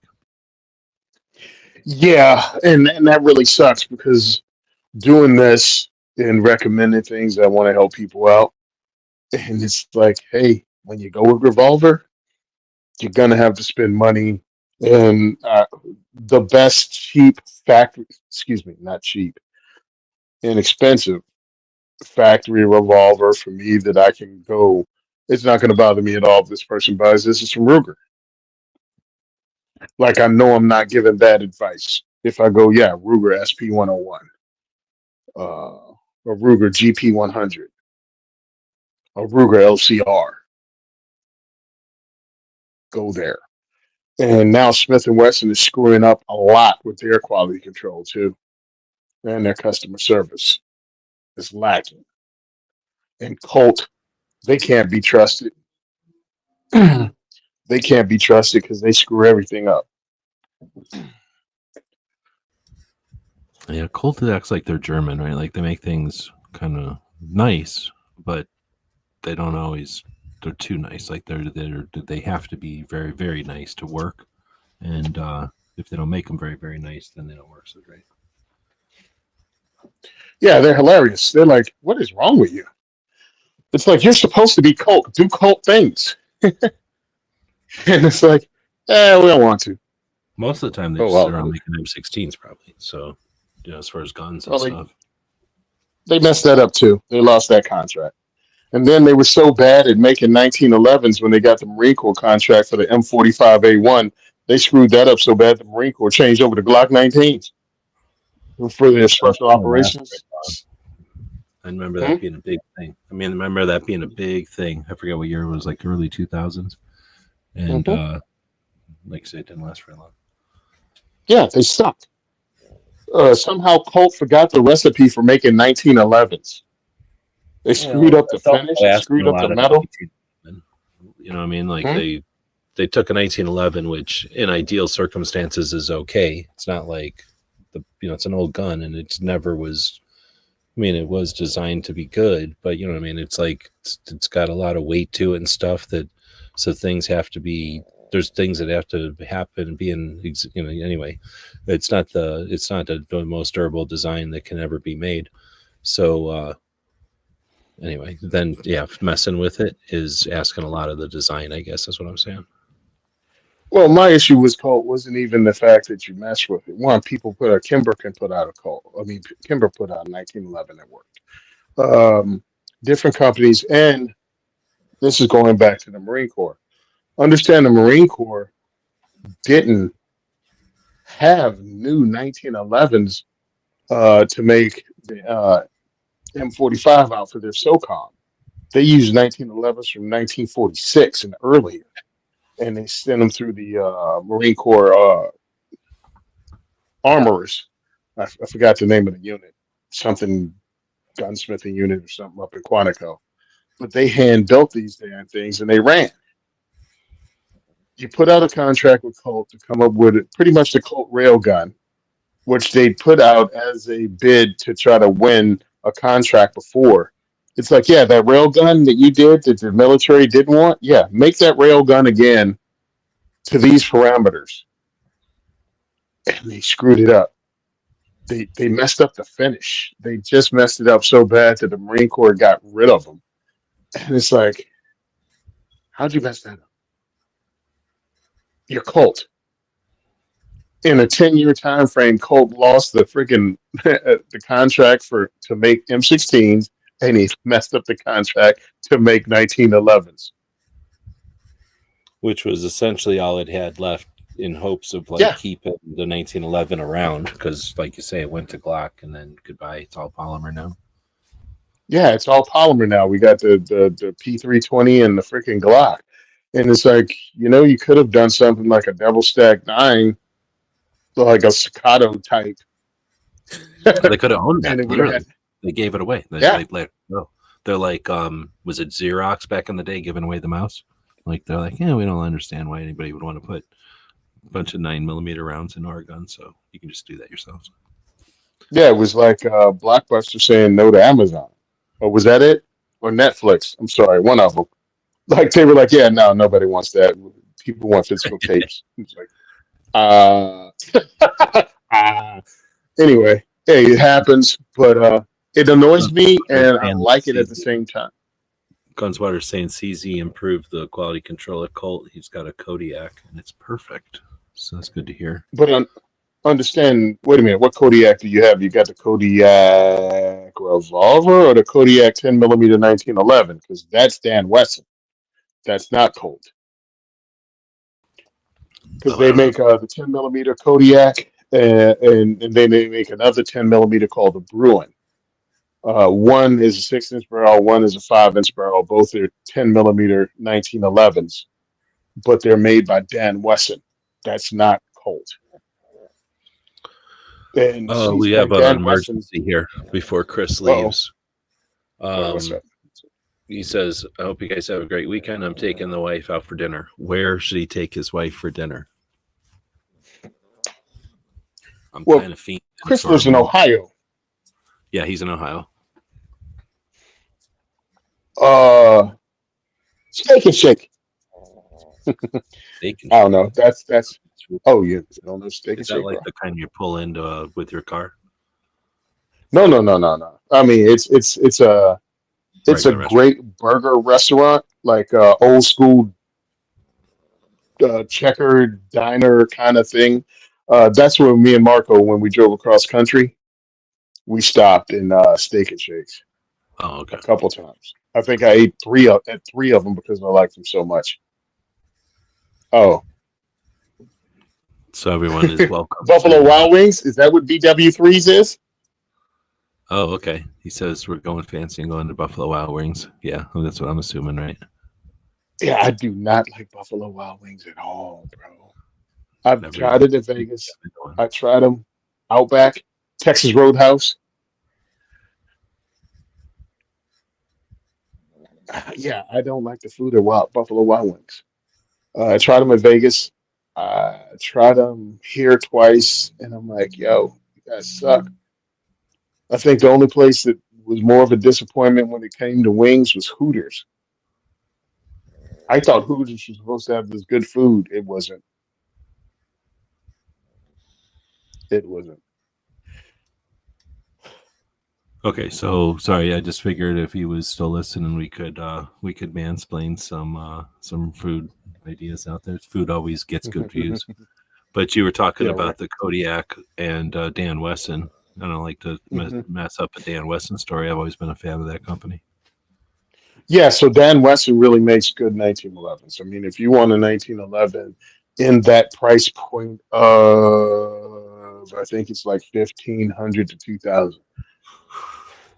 Um, it's funny because this is conversations I've had uh, and watched Steve Fisher have talking about 1911s. If you don't know who Steve Fisher is, he one of the trainers. He one of the guys from back in the day that was part of Magpul training Mhm. when they were doing the videotapes and everything. And Steve Fisher's old school was law enforcement, was all kinds of things. And he has a lot of 1911s and a lot of time behind 1911s. And this is from a couple years ago. And he was like, look, from the classes and from his own experience, Dan Wesson is that really good entry level to next step up 1911 that you're not going to regret your purchase. Once you go below that price of about $1,200 to $1,500 with 1911s, you're taking chances. I don't know if that's still true today with the price, only because the Turkish guns that have been coming out, the Turkish guns are coming out, and they can have their quality control because they're made in Turkey. TSOS actually has someone who lives in Turkey do their quality control before the guns leave the country, before the guns leave the TSOS plant. So that's why I think they may have some better quality control or better handling on their quality control. But you're still buying a 1911 from about 350 to 750. You're taking a chance. If you don't want to take a chance and you want to buy once, cry once, Dan Weston is a really good place to step in that most people don't even think of. Like other companies that make 1911s, I won't even suggest it. Like Ruger, the Ruger SR 1911, I've heard is a really good gun that a lot of people don't even think about because it's from Ruger. Most people think about Ruger polymer guns. You know, they're polymer striker fire guns like the Ruger American pistol or the Ruger Security 9, and they don't think that they, make a decent 1911. But then you have other companies that make 1911s that I haven't heard much from. Like Savage makes 1911s now. which is funny because they lost the contract to Colt for the 1911, and now they're making 1911s. But Savage makes 1911s, and Argentina. What's the name of the company out of Argentina? I'm brain farting right now. Argentina. Uh, Yama? no, not Mama. That's from. I thought they were from Spain. It Um, could be. uh, Fudge Knuckles. I know the guys. Bursa? Raphael. Bursa. Bursa? That's it. Yeah, Raphael's from Bursa. Bursa's making 1911s now, and they looked really good. I dry fired a bunch of them at shot, and yeah, I will be at shot this year, in 2025. I dry fired it and I finger fondled it, and I thought they were good. But then when I go over to check out Magnum Research over at the card booth, they don't even like give their own 1911 props. You know what I mean? It's like the I had redheaded stepchild. I had one of theirs. It was inexpensive, and I really, really, really liked it because it was just like bare bones, like nothing to it. It was just stock essentially, but a lot of economical version of a stock. Um, but yeah, you didn't even have dovetail for sights. You had, just had the Mhm. standard sights. And then you have, okay, 1911s. Again, the Turkish things, I really like the T sauce, and T sauce is so good that now the civilian marksmanship program has them as their 1911s. So that's somewhere I'd look for 1911. Again, Ruger, 1911. Um, as I'm going up, Dan Wessons. I'd avoid Colts. I'm sorry, but screw Colt. Smith. Smith and Wesson has some nice 1911s. If you're talking about the old school slab-sided 1911s, that's as I'm going up in price. Those are who I'd look to. Well, these As far as bullets or Bucks was asking about revolvers before, and Hmm. then he said, "Nope, not this one." He said, "Oh, come on, Oh, there we go. learn how to Thanks check for the revolver. info. He's dumb on wheel guns and might buy one." Once he said Hmm. that, I was thinking, okay, he's not talking about carrying one or any of the other, let's say, Hmm. extreme things that somebody might want a revolver for. Yeah, So now I'm definitely going to used revolvers for him. 100%. Something police trade in, because that's going to give you everything you want a revolver for. And then Gunswater put up some good advice here for him. Learn how to check out a revolver's function before buying police trades or used, even new, to avoid problems. This somebody has books on Colt Smith and Ruger, and then videos still on the YouTubes. I don't know. Do you know who this 100%. Jerry is? Is that so? You were talking about Jerry Knudsen? No, I don't, but I've watched it, and my FFL was the one that picked out my FFL.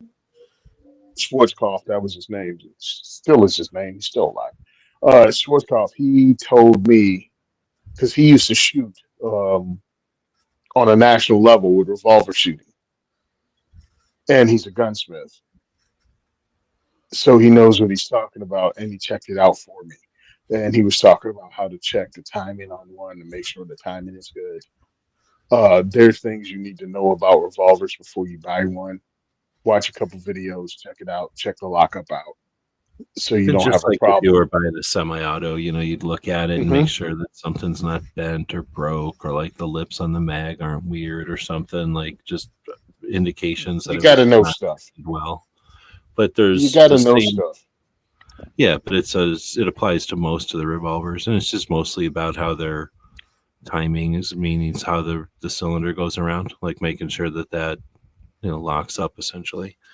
Or the Um, hands not dragging and leaving a line all the way around. There may be an indication of a problem. But when it has that one scratch mark all the way around the cylinders and it's deep, and that's if where the it's not a hand is not problem with the not gun, dragging. it indicates that the person who owned the revolver didn't know what they're doing. But the same happens on a 1911. When you get that line, it doesn't mean nothing. It It's is not scratched. broken. Right. Like, It, but it it means is that the scratched up the person side. didn't know how to put it together without making that scratch on it. So, Yep. I mean, like, it's just a Pistons. level of competence / awareness, like, There's experience. things. Yeah. Don't But go anyway, cheap. I still think a police revolver trade-in is the way to go, because it's going to be essentially standard size, like full size, which is what you're going to want for fun and accuracy. And, if you want to just start somewhere, starting with an extreme is neat sometimes, but unless you really need a small one or a huge one or some other reason, I think starting right kind of in the middle there. I'm going to say Smith & Wesson is my favorite. The big thing about revolvers is the release, how it opens. And so essentially they all have a trigger, they all have a hammer. Some of them fiddle with them differently, but the big difference is the release. So you look at them, in a Colt is my least favorite. You have to pull backwards on the Pull release. back. Yeah, and I have a big It's hand. weird, I isn't it? still have to readjust my hand. I don't know what they came up with that. Ruger, you push a button, kind of, most of the time. Mhm. And on Smith, you push forward on the button. And for me, the Smith is Seems- the most natural and it's easiest. And it's not, I've never seen, well, I shouldn't say never, but I rarely see one break. And then some of the other things are like if the barrel's heavy or not, and if the hammer is of the shape or like exposed, or if you've got a preference on the hammer. And then I suppose the grip angle, and there's different grip angles, but it's mostly the size of the gun that dictates the grip angle on a revolver. There's not, oh, I shouldn't say that. There's probably there's probably is a lot of variation now that I'm thinking about it. And then the grip itself, like some guns you can buy 30 different grip shapes, and some guns you can only buy the grips that came with it. And that's you're going to buy a Smith & Wesson or a Taurus, you can buy pretty much 1 million grips for it, because people know that there's 1 million of those guns out there. They make the grips for them. You buy such and such and such and such revolver, you're just buying that revolver. Don't expect to get any kind of grip for it other than the one that's on it, maybe some kind of slip over thing. So you get that middle of the road one, you're going to probably be able to put any accessory you can come up with on it, minus optics, because that's modern. But any kind of grip or any kind of sights, they're going to make it for whatever Smith & Wesson used you're going to find, right? Like whatever you please trade in or just plain used. Whatever way you decide to take it. I want to use it as a hunting gun. I want to use it as a carry gun. It's going to lend itself. It's not perfect for either, but it'll work for either. Or if you just want to leave it as a jack of all trades, it's a great revolver for that. Take people to the range for the first time and shoot it. A lot of times they're going to be 357s. You could shoot 38s or something in it. And then there's just a ton of, we never talk about it too much, but there's a ton of, like, shot, for example. You can get funny novelty loads for 38s. Like, there's a lot of stuff you can shoot through a revolver that won't cycle through a semi-auto, so people don't think about it. But there is ways to play with it, make little flamethrower rounds or stuff, and revolvers let you play around like that if you really want to. I mean, you might want to for videos or something. So anyway, that's my advice there, and I think he makes a good point. Maybe watch a few videos, or really just either go with somebody who knows what's up with revolvers, or go find a gun shop who's cool. And they're not going to sell you a broken revolver. If they are, they're going to give you a discount on it and tell you what's broke on it, right? But yeah, they don't want that problem. it's not like it's hard to learn how to find out what's going on in revolvers. Sort of motorcycles, right? You're either going to become an expert on motorcycles and learn everything, or try to, or you're going to bring somebody who knows motorcycles when you buy your first one. So bring somebody who knows what's up, if you can. Yep, 100%. But it's easier said than done sometimes. But maybe go to Wanamaker, someplace like that. And then the other thing is, I was going to say, try to go someplace and rent them. I keep using that advice all the time, but go someplace and try to rent as many of the revolvers as you can, and you'll see the subtle differences, or not even subtle anymore, between like a Ruger and a Smith & Wesson. Ruger feels like a boat anchor. Smith & Wesson feels like a surgical tool, but maybe not quite that different. But you know what I mean? Like they're different guns. And then something like a cast iron or pot metal you're not gonna be able to rent something like that, but like an RG10 or something, some just like old, inexpensive revolver. Like they usually are pretty tough to even operate. Then they started Yeah, talking I about mean, wings. I got nothing to go add to ahead. wings, so What, go ahead wings? and yeah, because they talked about wings for quite a bit there. Well, you were gonna. I cut you off there. You were about to say something. Oh, don't go cheap on the revolver. This is your first time you want a good experience, get name brand revolvers. Police trade in name brand, get a Colt, Smith, or Ruger used. Anything other than that, you may be buying into a problem when you go Charter Arms, when you go Charter Arms, Taurus, and the Rock Island. You may be buying into a problem or not a good experience, and definitely a lot less options when it comes to getting work done, buying sights for it, getting grips for it. You put yourself at a disadvantage, and you want all the positives you can get when you first come to a firearm or to a platform. You want a good experience, so get yourself a modern revolver for your first time if that's how you want to play. Hmm. Do we know who invented the 38? I wonder if I do.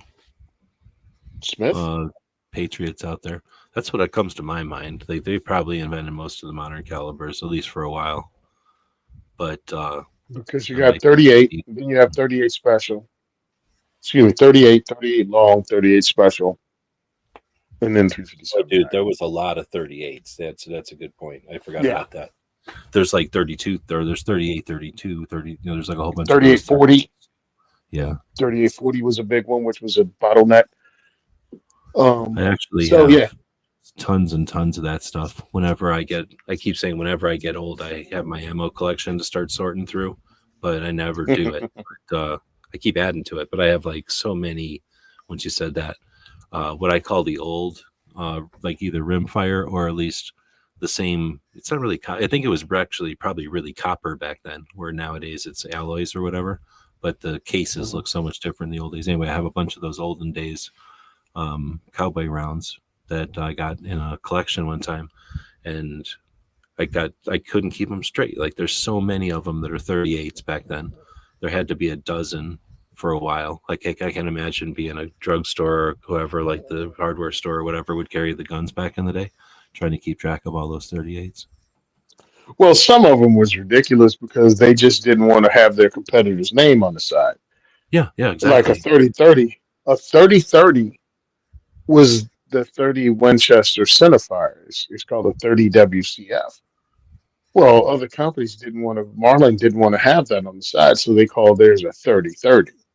But it's a 30 Winchester centerfire, right? Yeah, WCF. Yeah, Yeah. Winchester centerfire. That's why it's Same with 3030. 22. There's 22 Magnum and there's 22 WCF. I think they're different. Mhm. Also, you got 45 Colt and you got 45 Schofield. Yeah, Yeah, I forget you the can shoot difference. one and the other, but not vice versa. Ridiculous. All Yep. right, let's Welcome to wrap it Gun up. Geek Talk. Sorry, that's what we are. No, that's what we're supposed to be here for, right? Yep. Exactly. All right, But cool. let's Let's wrap wrap it up this because it's up. 2 hours and we did Yep. like 4 or something last time. So this All right, time, though, cool. I won't cut us off because I remember now that as soon as I touch that button, I got no return. It's ending the show with like a autopilot. So before we do that, what's up with 2A Free? We haven't even really talked about it today. Man, 2A4E diversity shoots, bro. We selling out early. I got to put one up tomorrow morning just for our November events. We already sold out Gun for Hire. Gun for Hire has been sold out, which is my next one, which is Thursday coming up. They've been sold out for 2 weeks now. So we've been selling out our events. It's awesome. Coming up, we're going to do some stuff. I got to go legit. I mean, as in become a 501c3. Only reason because I got to have I got to have insurance to actually operate outside of recoil as an individual instructor. So I might as well go ahead. If I'm doing one paperwork, I do the rest of it. Go ahead and get insurance for the thing. Let's roll. So that's what I'm doing. I don't know if you saw it, but I helped Maj Toure secure his jersey leg of his nationwide tour. And I'm going to be with Maj on October 30th up at Union. I'm not up at RTSP in Union, New Jersey. He's calling it his Newark event. So we're going to be up in RTSP in Union, which is like 20 minutes outside of Newark. And we're going to try to grow and introduce people to firearms, civics, and their Second Amendment civil rights with Is Black that like Guns a one Matter. day thing or is that a multiple day thing? Oh, it's a 1 day thing. It's going to be October 30th. Um, because RTSP, the owners of RTSP, has been talking to me for years or sending feelers out that said they want to host a diversity shoot. And Maj contacted me and was like, "Hey, Tony, do you know anybody in Jersey we can host an event at?"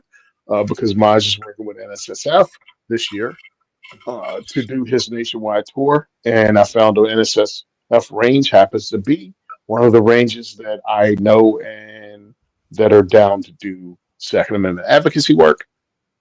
And I only have a verbal agreement, but not only are we going to be there on October 30th, you can buy your tickets through Eventbrite or visit blackgunsmatter.com and check it out and buy your tickets if you live in the Newark area. Or you can come to my event like 6 days prior. I don't care. Come to an event. Oh, never mind. That event is booked 6 days prior, so you can't go. Become a People Second can Amendment still advocate buy a ticket, yes to or no? Monsters event. No, No, I not mean my for event. My yours. If event's they booked. want to buy like a ticket just to support the event, or does it sell out and it doesn't sell Nope. tickets anymore? Okay. Sold out. Sold out. Um, I have another event coming up on the 7th of November and on the 21st of November at two different ranges, Recoil Range in Monroe, and we shoot in Lakewood. So I look forward to those events and seeing people, and I look forward to 2025. We're going to have more ranges. We're going to see more people. We're going to sell out more. We're going to have more cool guns. So support us at diversityshoot.com. You can do donations. We have PayPal. We have Patreon. um, Please do help us out if you can. Take donations of ammo. I need some 5.56. I need 9 mil. If you want to donate 45 ACP, that'll be great too. That's what we have going on. If you want to hear me talk about more guns and stuff like that, please tune in every Tuesday night, 9 p.m. Eastern Standard Time, the Gun and Gear Review Podcast on the Gun and Gear Review Podcast on YouTube or the Firearms Radio Network when you listen to our podcast on Spotify and all the other places. I think that's it. Yeah, really appreciate it having me on the show and being able to talk about this every week. Yeah, thanks for jumping in. So with that, we'll say thanks to everybody who's joining us live, and a special thanks to the people that are the capitalists who help us out.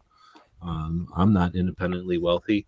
I'm hoping to get there, but this place, the websites and the software and the servers and stuff wouldn't exist without our Patreons, the people that financially support what we're doing. Most everybody is at the cup of coffee level, so like $5 essentially costs a cup of coffee. And I don't know where Tony's at with people coming in on Patreon or with PayPal, but I know that people do occasionally. So that's appreciated. As capitalists, right? We do our thing, and playing around like this is fun. We're able to do it, right? We're not like so pressed for time that we can't hang out on the Saturdays or whatever, but we're by no means making any money doing this, right? Like, except that we have support from people who are willing to throw a couple of bucks at us. So here's my challenge, or here's my suggestion, or here's my take on it. Take $20 or 100. You know, everybody's in a different place. I certainly have moved around. I was literally going to lose this place. I was literally going to lose this house for a couple of months there years ago. Not too many. Well, it's luckily it's more further and further in the review mirror, but wasn't that far long ago. But I've had to, you might have been able to tell, I haven't been able to do anywhere near as much Second Amendment stuff as I used to do, as I've taken some time away or some time to redirect towards trying to keep the house and pay the bills and stuff. But I can understand that $20 is a big deal for people in some places, and $100 is not a big deal for other people, right? So take whatever's comfortable, and then think about it like $5 chunks or $2 or $3, honestly. But really, $5 is an easy way to do it. The math, right? Take $20 and divide that up. Take 4 channels, 4 projects, 4 people that you value what they're doing, and support them with $5. So that's $20 a month. Do that for 5 months. That'll cost you $100, or it'll cost you, I guess, $500. You know, if you're in a different place and you're financially, and do that. Try, support them for a few months. That $5 doesn't seem like much when you're putting it out there, but it accumulates, and there's something to it where when people see the people out there, when people receive the $5, they realize that the Patreon thing works, and they talk about it more, and then 2 or 3 other people jump in, and before you know it, it's buying a box of ammo for them, or it's paying for some gas in the tank, or whatever the project is. You're helping to make it physically or financially possible, and those projects prosper. We do better, in my opinion, over the years of watching this stuff. We do better when individuals are succeeding in their projects than when, big, elaborate, whatever you want to call them, like well-produced productions happen. Like, those are neat and they're interesting, but they rarely, they fold up and leave town as soon as times are tough, and they just set up somewhere else, right? It's easy enough for them to take that recipe and set it up under motorbikes or skateboards when guns aren't cool anymore, right? But whenever there's a challenge, they never throw any money into the pile. They're never redevoting their efforts or their channels into helping spread the word. So literally, we're better off because the people that are local, the people that are, let's call them, what are we, like regular people, are, we're in the game. So, keeping those folks afloat has much more payoff, in our game. So anyway, take that $20 and you're supporting 4 or 5 people, right? 20, $25, $100, you're supporting quite a few people. You're supporting 20 projects, or maybe even a couple of projects at the $25 level, right? And that adds up. So once you get to think about it, it's really not that difficult to think about. If you had 100 people throwing $5 at a project, that $500 dependably coming in a month, that's amazing. Like, that's game changing. That takes something from a part-time gig to something that happens dependably, right? You get 1,000 people throwing $5. That's an income for some people. Like, that's good to go. Like, that's a person. A lot of people are doing that full time at that point. But realistically, people with kids or whatever, they're not going to step off and do something full time at that point. But, they start doing merch, maybe, they start getting a following, and you get a couple of thousand people. Problem is, you get to 100,000 and you see how quickly it turns into where people sell out, and then they're just chasing that money.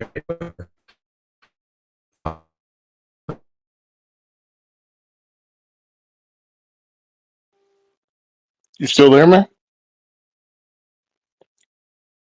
Well, I think you fell off a little bit because I can see me and I can't see you. Hold on. There's a delay. Yep, I think you fell off. Anyway, yep, you're 100% right. Once people start dumping a whole lot of money and making a whole lot of money in this, they get real weird. They get real weird and sell out a little bit. So support those who you see put in work. Like, do what you got to do. Support those that you see doing work. Recommend them. Share this stuff on social media. That helps a lot. Sharing on social media is a huge help, and it lets other people see what you're doing. It gets me out of the echo chamber, and it's a pretty big deal. So I think G's fallen off. I don't know if he can come back on right now. I don't know if he can log back on to his own show. So we're closing up here. Thank you all for coming in and joining us each week. I really appreciate it. I'm going to bail. You have a great weekend, and go be awesome.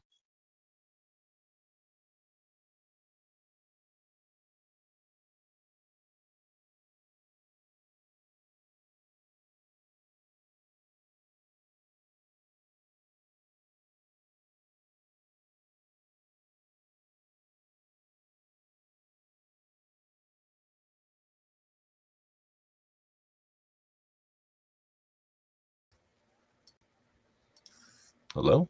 Did something happen? Yeah, you fell off, man. I don't know. You No. fell off. I don't know if it ended the show or not. So I just vamped for a little while and Well, oh, I don't know I when guess it got not. cut off there. Have I been just chatting to the wall here for a while, or did I? Oh yeah, you've been chatting to the wall for a minute. Okay. So I didn't Yeah, even notice that. My cup I up. went ahead. So go Yeah, ahead. I went ahead and vamped and then closed the show out and told everybody have a good weekend. Great Oh, you weekend. did. Oh, okay. Then I'll hit the button here. Sorry about that, everybody.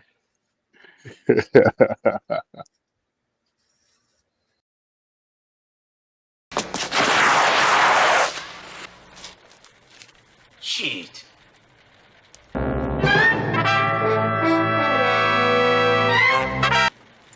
Ninja? Ninja!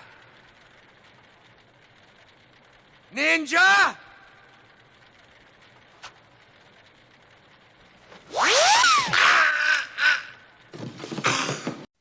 It's 11:59 at Radio Free America, and this is Uncle Sam with music and the truth until dawn. Right now, I got a few words for some of our brothers and sisters in the occupied zone. The chair is against the wall. The chair is against the wall. John has a long mustache. John has a long mustache. It's 12 o'clock, Americans, another day closer to victory.